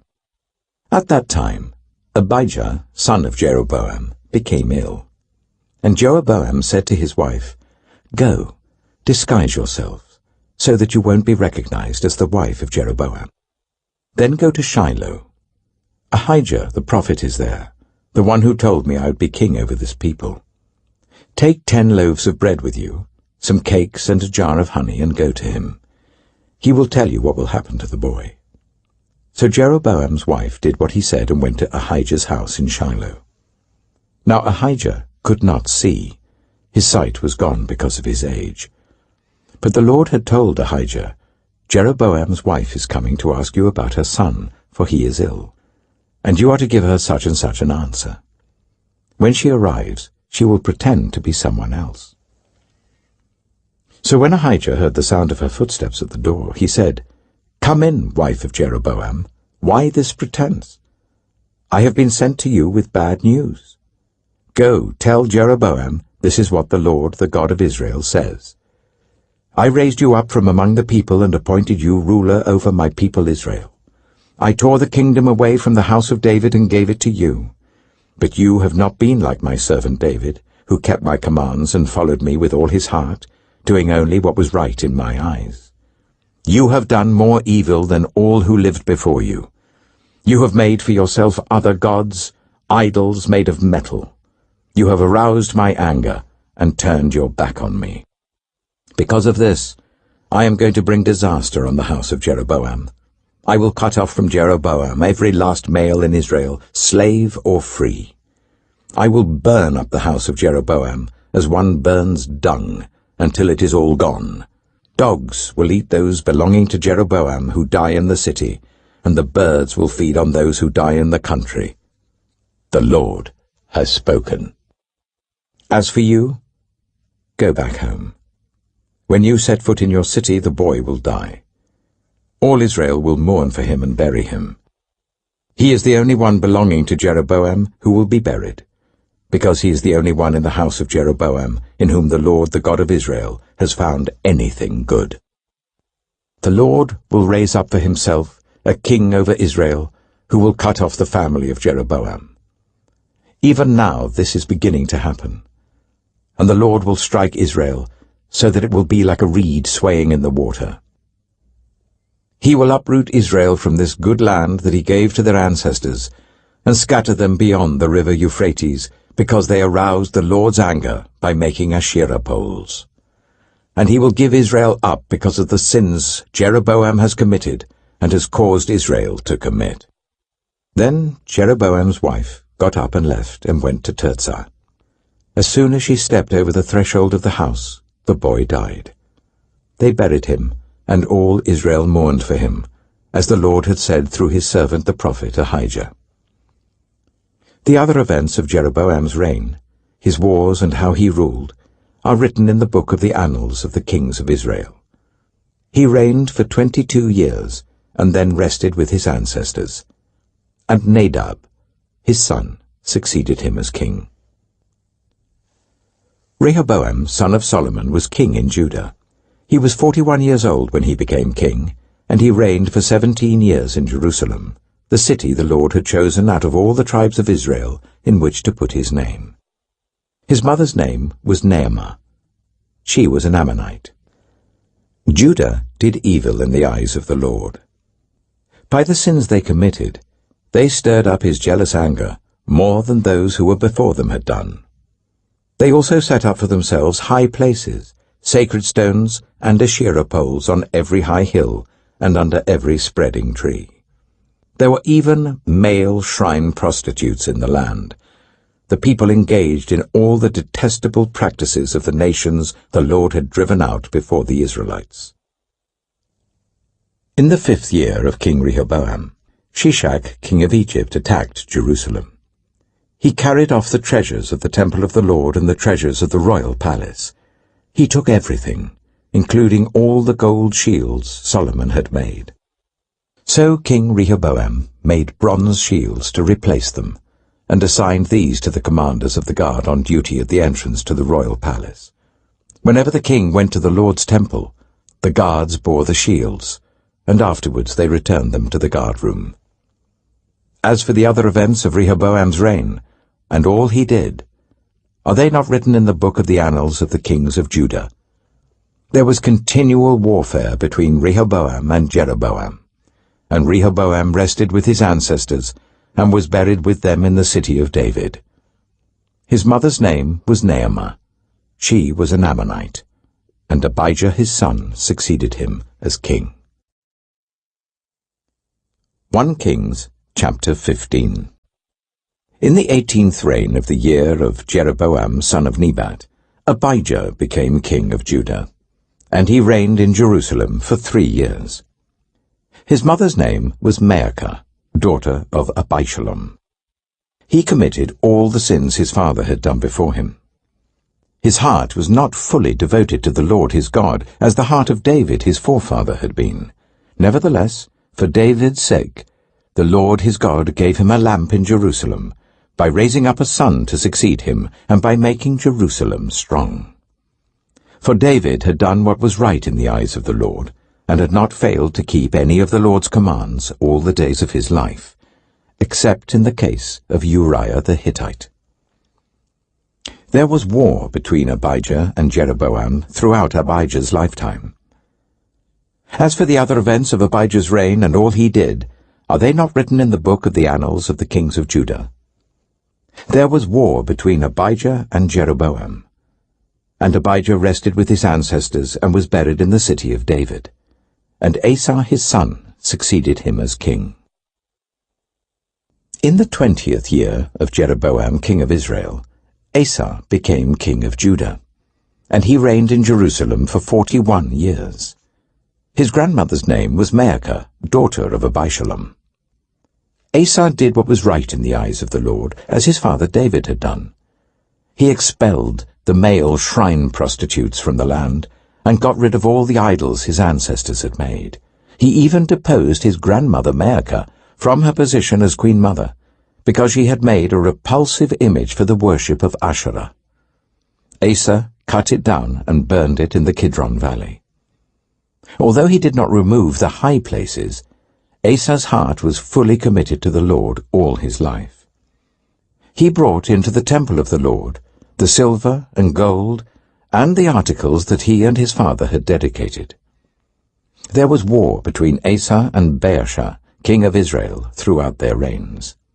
Baasha, king of Israel, went up against Judah and fortified Ramah to prevent anyone from leaving or entering the territory of Asa, king of Judah. Asa then took all the silver and gold that was left in the treasuries of the Lord's temple and of his own palace. He entrusted it to his officials and sent them to Ben-Hadad, son of Tabrimon, the son of Hezion, the king of Aram, who was ruling in Damascus. "Let there be a treaty between me and you," he said, "as there was between my father and your father. See, I am sending you a gift of silver and gold. Now break your treaty with Baasha, king of Israel, so that he will withdraw from me." Ben-Hadad agreed with King Asa, and sent the commander of his forces against the towns of Israel. He conquered Ijon, Dan, Abel, Beth-Maacah, and all Kinnereth, in addition to Naphtali. When Baasha heard this, he stopped building Ramah and withdrew to Tirzah. Then King Asa issued an order to all Judah, no one was exempt, and they carried away from Ramah the stones and timber Baasha had been using there. With them, King Asa built up Geba in Benjamin, and also Mizpah. As for all the other events of Asa's reign, all his achievements, all he did, and the cities he built, are they not written in the book of the annals of the kings of Judah? In his old age, however, his feet became diseased. Then Asa rested with his ancestors, and was buried with them in the city of his father David. And Jehoshaphat, his son, succeeded him as king. Nadab, son of Jeroboam, became king of Israel in the 2nd year of Asa, king of Judah, and he reigned over Israel for 2 years. He did evil in the eyes of the Lord, following the ways of his father, and committing the same sin his father had caused Israel to commit. Baasha, son of Ahijah, from the tribe of Issachar, plotted against him, and he struck him down at Gibbethon, a Philistine town, while Nadab and all Israel were besieging it. Baasha killed Nadab in the 3rd year of Asa, king of Judah, and succeeded him as king. As soon as he began to reign, he killed Jeroboam's whole family. He did not leave Jeroboam anyone that breathed, but destroyed them all, according to the word of the Lord, given through his servant Ahijah the Shilonite. This happened because of the sins Jeroboam had committed and had caused Israel to commit, and because he aroused the anger of the Lord, the God of Israel. As for the other events of Nadab's reign and all he did, are they not written in the book of the annals of the kings of Israel? There was war between Asa and Baasha, king of Israel, throughout their reigns. In the 3rd year of Asa, king of Judah, Baasha, son of Ahijah, became king of all Israel in Tirzah, and he reigned for 24 years. He did evil in the eyes of the Lord, following the ways of Jeroboam, and committing the same sin Jeroboam had caused Israel to commit. 1 Kings chapter 16. Then the word of the Lord came to Jehu, son of Hanani, concerning Baasha. I lifted you up from the dust, and appointed you ruler over my people Israel. But you followed the ways of Jeroboam, and caused my people Israel to sin, and to arouse my anger by their sins. So I am about to wipe out Baasha and his house, and I will make your house like that of Jeroboam son of Nebat. Dogs will eat those belonging to Baasha who die in the city, and birds will feed on those who die in the country. As for the other events of Baasha's reign, what he did and his achievements, are they not written in the book of the annals of the kings of Israel? Baasha rested with his ancestors and was buried in Tirzah, and Elah his son succeeded him as king. Moreover, the word of the Lord came through the prophet Jehu, son of Hanani, to Baasha and his house, because of all the evil he had done in the eyes of the Lord, arousing his anger by the things he did, becoming like the house of Jeroboam, and also because he destroyed it. In the 26th year of Asa king of Judah, Elah son of Baasha became king of Israel, and he reigned in Tirzah for 2 years. Zimri, one of his officials, who had command of half his chariots, plotted against him. Elah was in Tirzah at the time, getting drunk in the home of Arza, the palace administrator at Tirzah.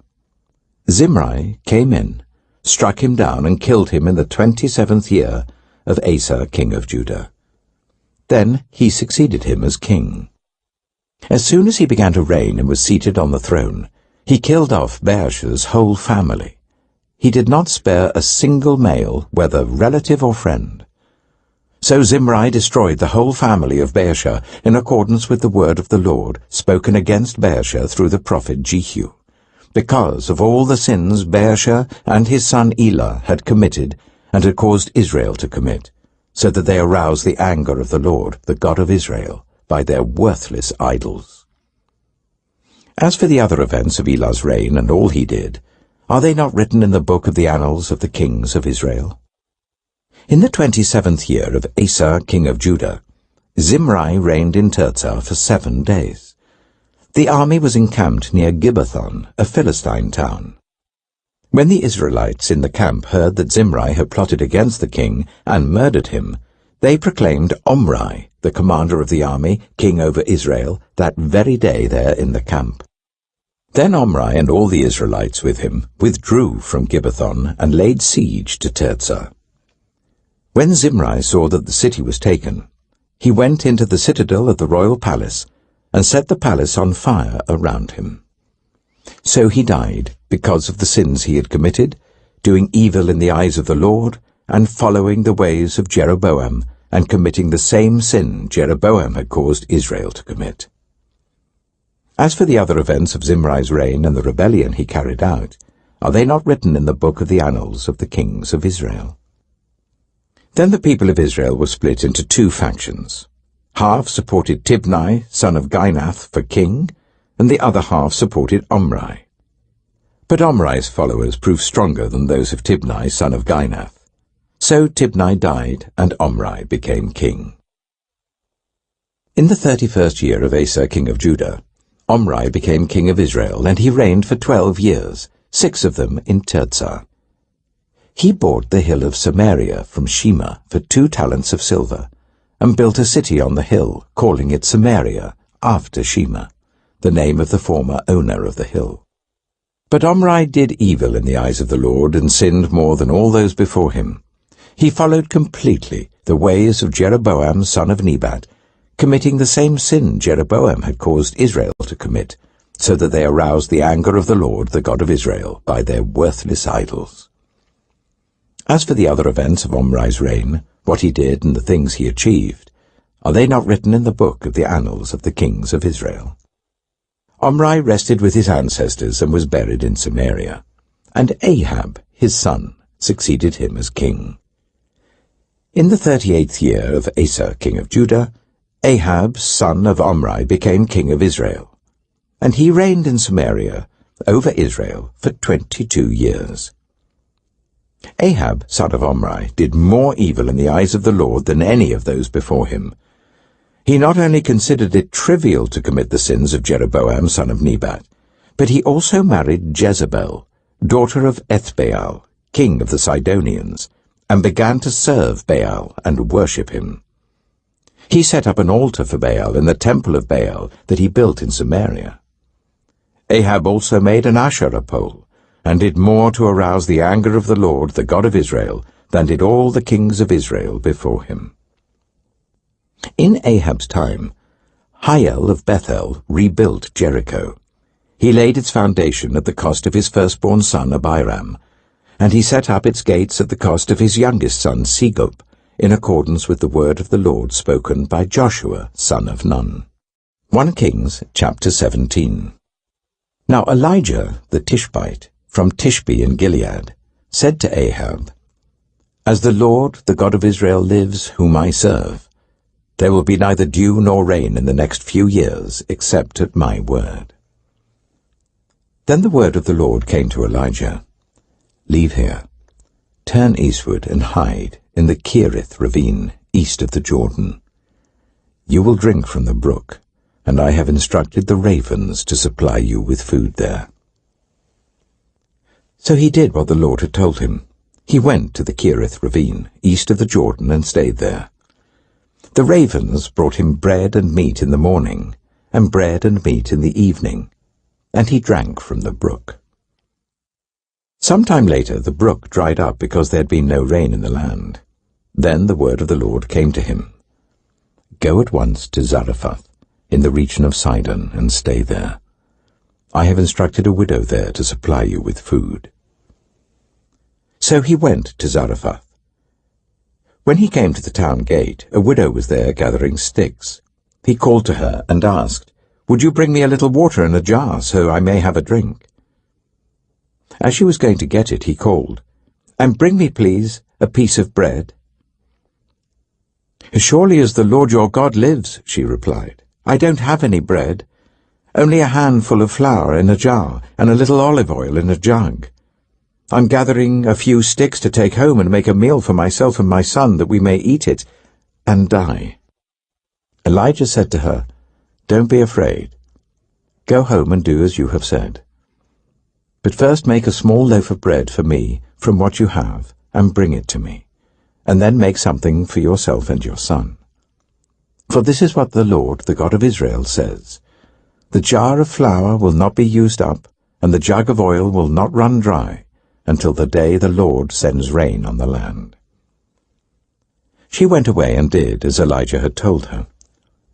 So there was food every day for Elijah and for the woman and her family. For the jar of flour was not used up, and the jug of oil did not run dry, in keeping with the word of the Lord spoken by Elijah. Some time later, the son of the woman who owned the house became ill. He grew worse and worse, and finally stopped breathing.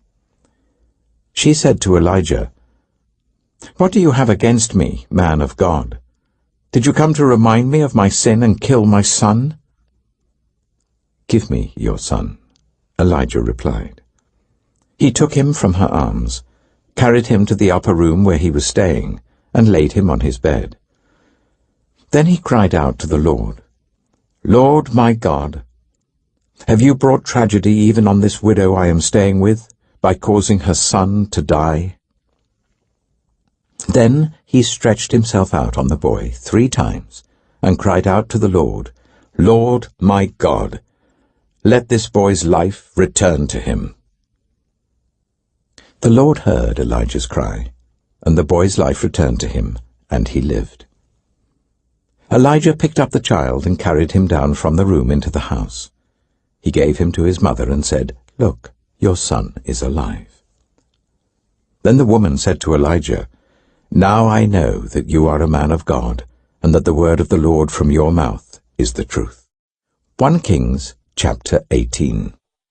After a long time, in the 3rd year, The word of the Lord came to Elijah. Go and present yourself to Ahab, and I will send rain on the land. So Elijah went to present himself to Ahab. Now the famine was severe in Samaria, and Ahab had summoned Obadiah, his palace administrator. Obadiah was a devout believer in the Lord. While Jezebel was killing off the Lord's prophets, Obadiah had taken 100 prophets and hidden them in 2 caves, 50 in each, and had supplied them with food and water. Ahab said to Obadiah, Go through the land to all the springs and valleys. Maybe we can find some grass to keep the horses and mules alive, so we'll not have to kill any of our animals. So they divided the land they were to cover, Ahab going in one direction and Obadiah in another. As Obadiah was walking along, Elijah met him. Obadiah recognized him, bowed to the ground, and said, Is it really you, my lord Elijah? Yes, he replied. Go tell your master, Elijah is here. What have I done wrong, asked Obadiah, that you are handing your servant over to Ahab to be put to death? As surely as the Lord your God lives, there's not a nation or kingdom where my master has not sent someone to look for you. And whenever a nation or kingdom claimed you were not there, he made them swear they could not find you. But now you tell me to go to my master and say, Elijah is here. I don't know where the Spirit of the Lord may carry you when I leave you. If I go and tell Ahab and he doesn't find you, he'll kill me. Yet I, your servant, have worshipped the Lord since my youth. Haven't you heard, my Lord, what I did while Jezebel was killing the prophets of the Lord? I hid 100 of the Lord's prophets in 2 caves, 50 in each, and supplied them with food and water, and now you tell me to go to my master and say, Elijah is here? He will kill me. Elijah said, As the Lord Almighty lives, whom I serve, I will surely present myself to Ahab today. So Obadiah went to meet Ahab and told him, and Ahab went to meet Elijah. When he saw Elijah, he said to him, Is that you, you troubler of Israel? I've not made trouble for Israel, Elijah replied, but you and your father's family have. You have abandoned the Lord's commands and have followed the Baals.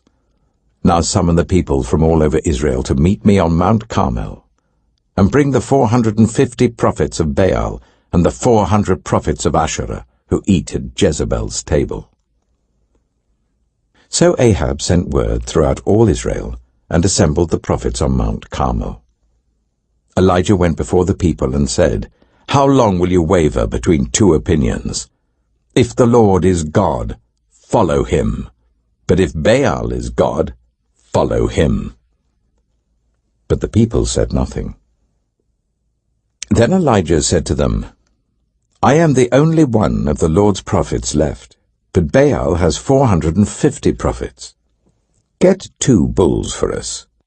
Let Baal's prophets choose one for themselves, and let them cut it into pieces and put it on the wood, but not set fire to it. I will prepare the other bull, and put it on the wood, but not set fire to it. Then you call on the name of your God, and I will call on the name of the Lord. The God who answers by fire, he is God. Then all the people said, What you say is good. Elijah said to the prophets of Baal, Choose one of the bulls and prepare it first, since there are so many of you. Call on the name of your God, but do not light the fire. So they took the bull that was given to them and prepared it. Then they called on the name of Baal from morning till noon. Baal, answer us, they shouted. But there was no response. No one answered, and they danced around the altar they had made. At noon, Elijah began to taunt them. Shout louder, he said. Surely he is a god. Oh, perhaps he's deep in thought or busy or traveling. Maybe he's sleeping and must be awakened. So they shouted louder and slashed themselves with swords and spears, as was their custom, until their blood flowed. Midday passed, and they continued their frantic prophesying until the time for the evening sacrifice. But there was no response. No one answered. no one paid attention. Then Elijah said to all the people, "Come here to me." They came to him, and he repaired the altar of the Lord, which had been torn down. Elijah took 12 stones, one for each of the tribes descended from Jacob, to whom the word of the Lord had come, saying, "Your name shall be Israel." With the stones he built an altar in the name of the Lord, and he dug a trench round it large enough to hold 2 seahs of seed. He arranged the wood, cut the bull into pieces, and laid it on the wood. Then he said to them, "Fill 4 large jars with water, and pour it on the offering and on the wood." "Do it again," he said, and they did it again. "Do it a 3rd time," he ordered, and they did it a 3rd time. The water ran down around the altar and even filled the trench. At the time of sacrifice, the prophet Elijah stepped forward and prayed, "Lord, the God of Abraham, Isaac, and Israel, let it be known today that you are God in Israel, and that I am your servant, and have done all these things at your command. Answer me, Lord, answer me, so these people will know that you, Lord, are God, and that you are turning their hearts back again." Then the fire of the Lord fell and burned up the sacrifice, the wood, the stones, and the soil, and also licked up the water in the trench. When all the people saw this, they fell prostrate and cried, "The Lord, He is God! The Lord, He is God!" Then Elijah commanded them, "Seize the prophets of Baal. Don't let anyone get away." They seized them, and Elijah had them brought down to the Kishon valley and slaughtered there. And Elijah said to Ahab, "Go, eat and drink, for there is the sound of a heavy rain." So Ahab went off to eat and drink, but Elijah climbed to the top of Carmel, bent down to the ground, and put his face between his knees. "Go and look towards the sea," he told his servant. And he went up and looked. "There's nothing there," he said. 7 times Elijah said, "Go back." The 7th time the servant reported, "A cloud as small as a man's hand is rising from the sea." So Elijah said, "Go and tell Ahab, hitch up your chariot and go down before the rain stops you." Meanwhile, the sky grew black with clouds, the wind rose, a heavy rainstorm came on, and Ahab rode off to Jezreel. The power of the Lord came on Elijah, and tucking his cloak into his belt, he ran ahead of Ahab all the way to Jezreel. 1 Kings chapter 19. Now Ahab told Jezebel everything Elijah had done and how he had killed all the prophets with the sword. So Jezebel sent a messenger to Elijah to say, "May the gods deal with me, be it ever so severely, if by this time tomorrow I do not make your life like that of one of them." Elijah was afraid and ran for his life. When he came to Beersheba in Judah, he left his servant there, while he himself went a day's journey into the wilderness. He came to a broom bush, sat down under it and prayed that he might die. "I've had enough, Lord," he said. "Take my life. I am no better than my ancestors." Then he lay down under the bush and fell asleep. All at once an angel touched him and said, "Get up and eat." He looked around, and there by his head was some bread baked over hot coals, and a jar of water. He ate and drank, and then lay down again. The angel of the Lord came back a 2nd time and touched him and said, "Get up and eat, for the journey is too much for you." So he got up and ate and drank. Strengthened by that food, he travelled for 40 days and 40 nights until he reached Horeb, the mountain of God. There he went into a cave and spent the night. And the word of the Lord came to him, "What are you doing here, Elijah?" He replied, "I have been very zealous for the Lord God Almighty. The Israelites have rejected your covenant, torn down your altars, and put your prophets to death with the sword. I am the only one left, and now they are trying to kill me too." The Lord said, "Go out and stand on the mountain in the presence of the Lord, for the Lord is about to pass by." Then a great and powerful wind tore the mountains apart and shattered the rocks before the Lord. But the Lord was not in the wind. After the wind there was an earthquake, but the Lord was not in the earthquake. After the earthquake came a fire, but the Lord was not in the fire. And after the fire came a gentle whisper. When Elijah heard it, he pulled his cloak over his face and went out and stood at the mouth of the cave.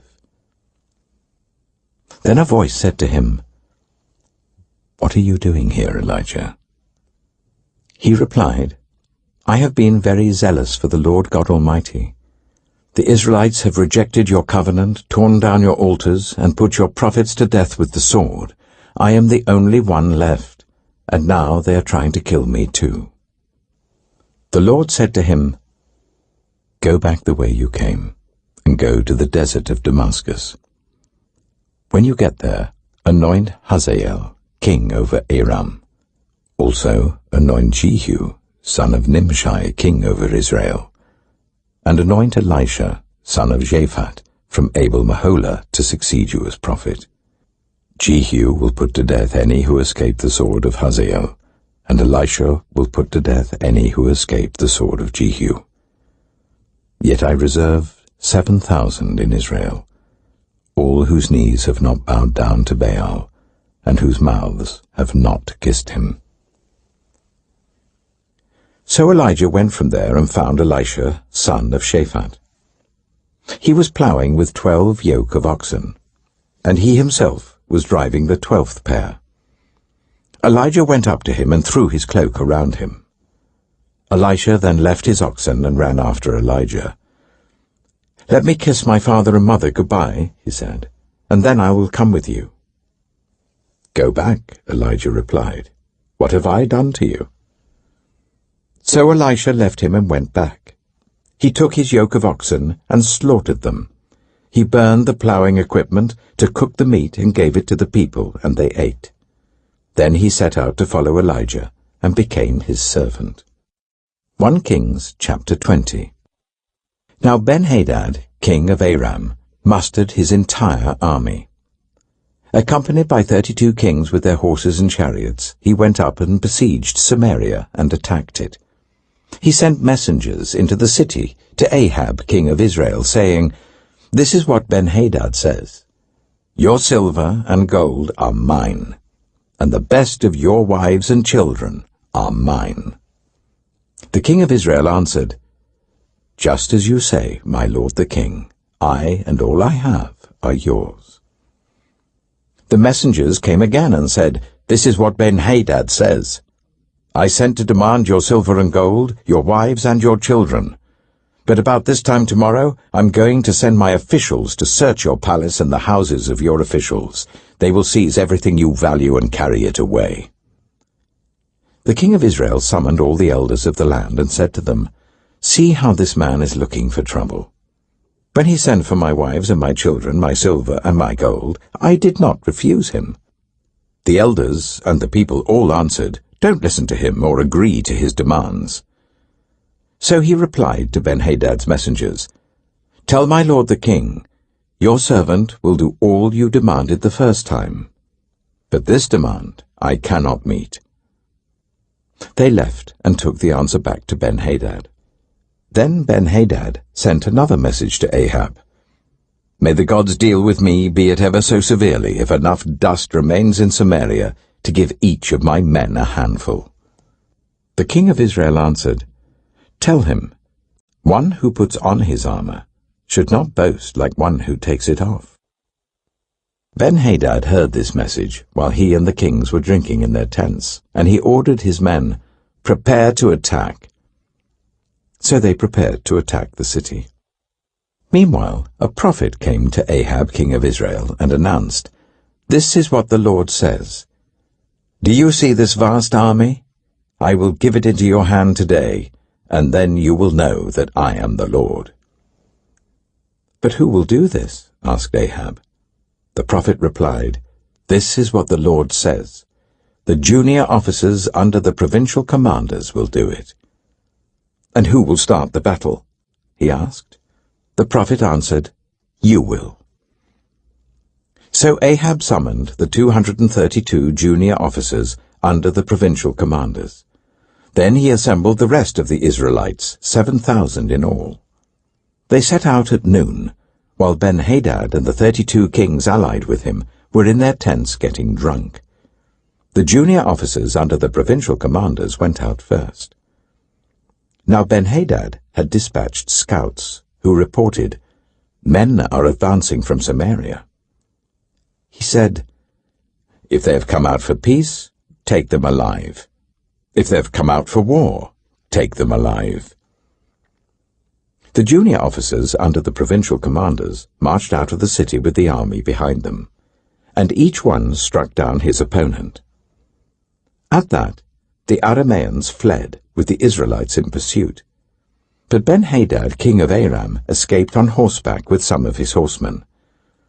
The king of Israel advanced and overpowered the horses and chariots, and inflicted heavy losses on the Arameans.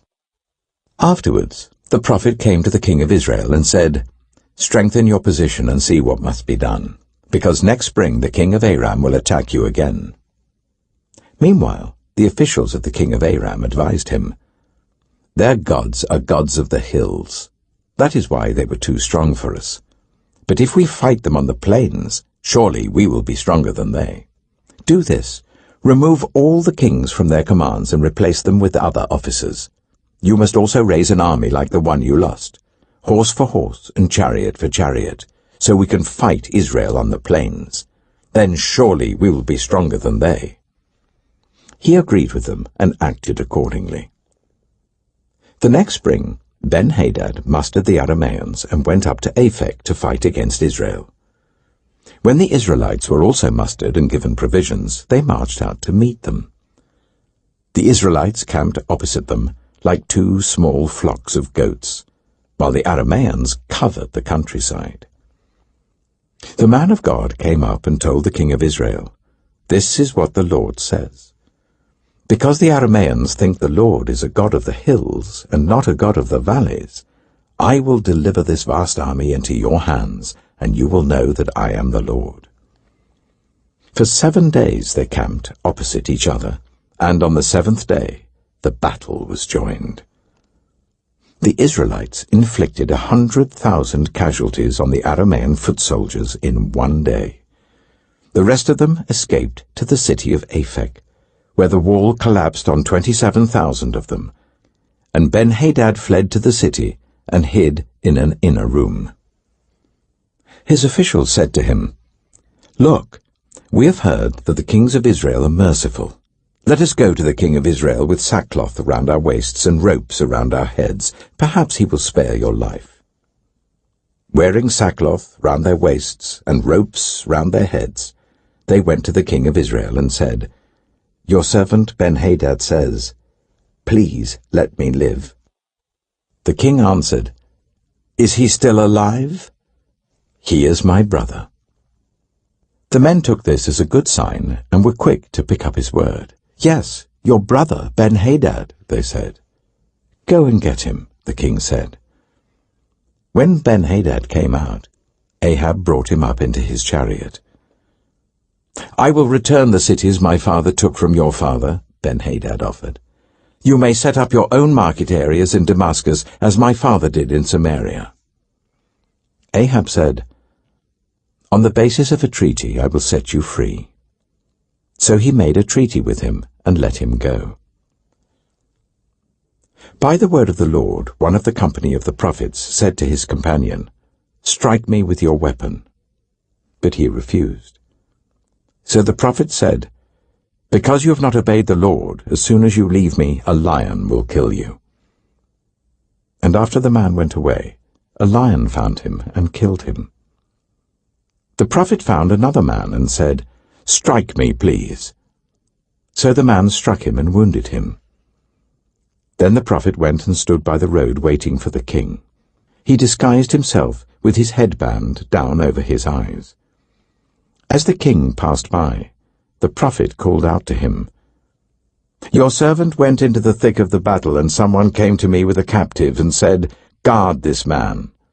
If he is missing, it will be your life for his life, or you must pay a talent of silver.' While your servant was busy here and there, the man disappeared." "That is your sentence," the king of Israel said. "You have pronounced it yourself." Then the prophet quickly removed the headband from his eyes, and the king of Israel recognized him as one of the prophets. He said to the king, "This is what the Lord says. You have set free a man I had determined should die. Therefore it is your life for his life, your people for his people." Sullen and angry, the king of Israel went to his palace in Samaria. 1 Kings chapter 21. Sometime later, there was an incident involving a vineyard belonging to Naboth the Jezreelite. The vineyard was in Jezreel, close to the palace of Ahab, king of Samaria. Ahab said to Naboth, "Let me have your vineyard to use for a vegetable garden, since it is close to my palace. In exchange, I will give you a better vineyard, or, if you prefer, I will pay you whatever it is worth." But Naboth replied, "The Lord forbid that I should give you the inheritance of my ancestors." So Ahab went home, sullen and angry, because Naboth the Jezreelite had said, "I will not give you the inheritance of my ancestors." He lay on his bed sulking and refused to eat. His wife Jezebel came in and asked him, "Why are you so sullen? Why won't you eat?" He answered her, "Because I said to Naboth the Jezreelite, 'Sell me your vineyard, or if you prefer, I will give you another vineyard in its place.' But he said, 'I will not give you my vineyard.'" Jezebel, his wife, said, "Is this how you act as king over Israel? Get up and eat. Cheer up. I'll get you the vineyard of Naboth the Jezreelite." So she wrote letters in Ahab's name, placed his seal on them, and sent them to the elders and nobles who lived in Naboth's city with him. In those letters she wrote, "Proclaim a day of fasting, and give Naboth a prominent seat among the people. But put 2 scoundrels opposite him, and get them to bring charges that he has cursed both God and the king. Then take him out and stone him to death." So the elders and nobles who lived in Naboth's city did as Jezebel directed in the letters she had written to them. They proclaimed a fast and seated Naboth in a prominent place among the people. Then 2 scoundrels came and sat opposite him and brought charges against Naboth before the people, saying, "Naboth has cursed both God and the king." So they took him outside the city and stoned him to death. Then they sent word to Jezebel, "Naboth has been stoned to death." As soon as Jezebel heard that Naboth had been stoned to death, she said to Ahab, "Get up and take possession of the vineyard of Naboth the Jezreelite that he refused to sell you. He is no longer alive, but dead." When Ahab heard that Naboth was dead, he got up and went down to take possession of Naboth's vineyard. Then the word of the Lord came to Elijah the Tishbite, "Go down to meet Ahab, king of Israel, who rules in Samaria. He is now in Naboth's vineyard, where he has gone to take possession of it. Say to him, 'This is what the Lord says. Have you not murdered a man and seized his property?' Then say to him, 'This is what the Lord says. In the place where dogs licked up Naboth's blood, dogs will lick up your blood. Yes, yours.'" Ahab said to Elijah, "So, you have found me, my enemy." "I have found you," he answered, "because you have sold yourself to do evil in the eyes of the Lord. He says, 'I'm going to bring disaster on you. I will wipe out your descendants and cut off from Ahab every last male in Israel, slave or free. I will make your house like that of Jeroboam son of Nebat, and that of Baasha son of Ahijah, because you have aroused my anger and have caused Israel to sin.' And also concerning Jezebel, the Lord says, 'Dogs will devour Jezebel by the wall of Jezreel.' Dogs will eat those belonging to Ahab who die in the city, and the birds will feed on those who die in the country." There was never anyone like Ahab, who sold himself to do evil in the eyes of the Lord, urged on by Jezebel his wife. He behaved in the vilest manner by going after idols, like the Amorites the Lord drove out before Israel. When Ahab heard these words, he tore his clothes, put on sackcloth and fasted. He lay in sackcloth and went around meekly. Then the word of the Lord came to Elijah the Tishbite. "Have you noticed how Ahab has humbled himself before me? Because he has humbled himself, I will not bring this disaster in his day, but I will bring it on his house in the days of his son." 1 Kings chapter 22. For 3 years there was no war between Aram and Israel. But in the 3rd year, Jehoshaphat, king of Judah, went down to see the king of Israel. The king of Israel had said to his officials, "Don't you know that Ramoth-Gilead belongs to us, and yet we are doing nothing to retake it from the king of Aram?" So he asked Jehoshaphat, "Will you go with me to fight against Ramoth-Gilead?" Jehoshaphat replied to the king of Israel, "I am as you are, my people as your people, my horses as your horses." But Jehoshaphat also said to the king of Israel, "First seek the counsel of the Lord." So the king of Israel brought together the prophets, about 400 men, and asked them, "Shall I go to war against Ramoth-Gilead, or shall I refrain?" "Go," they answered, "for the Lord will give it into the king's hand." But Jehoshaphat asked, "Is there no longer a prophet of the Lord here, whom we can inquire of?" The king of Israel answered Jehoshaphat, "There is still one prophet through whom we can inquire of the Lord, but I hate him, because he never prophesies anything good about me, but always bad. He is Micaiah, son of Imlah." "The king should not say such a thing," Jehoshaphat replied. So the king of Israel called one of his officials and said, "Bring Micaiah, son of Imlah, at once." Dressed in their royal robes, the king of Israel and Jehoshaphat, king of Judah, were sitting on their thrones at the threshing floor by the entrance of the gate of Samaria, with all the prophets prophesying before them. Now Zedekiah, son of Chenaanah, had made iron horns, and he declared, "This is what the Lord says. With these you will gore the Arameans until they are destroyed." All the other prophets were prophesying the same thing. "Attack Ramoth-Gilead and be victorious," they said, "for the Lord will give it into the king's hand." The messenger who had gone to summon Micaiah said to him, "Look, the other prophets without exception are predicting success for the king. Let your word agree with theirs and speak favorably." But Micaiah said, "As surely as the Lord lives, I can tell him only what the Lord tells me." When he arrived, the king asked him, "Micaiah, shall we go to war against Ramoth-Gilead or not?" "Attack and be victorious," he answered, "for the Lord will give it into the king's hand." The king said to him, "How many times must I make you swear to tell me nothing but the truth in the name of the Lord?" Then Micaiah answered, "I saw all Israel scattered on the hills like sheep without a shepherd, and the Lord said, 'These people have no master. Let each one go home in peace.'" The king of Israel said to Jehoshaphat, "Didn't I tell you that he never prophesies anything good about me, but only bad?" Micaiah continued, "Therefore hear the word of the Lord. I saw the Lord sitting on his throne with all the multitudes of heaven standing round him on his right and on his left.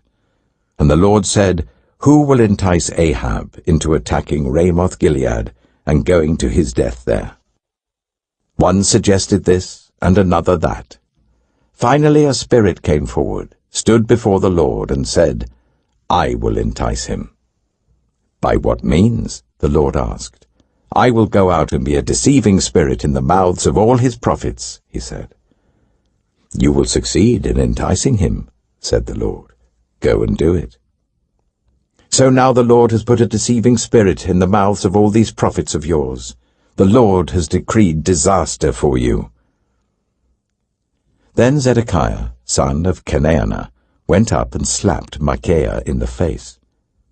"Which way did the Spirit from the Lord go when he went from me to speak to you?" he asked. Micaiah replied, "You will find out on the day you go to hide in an inner room."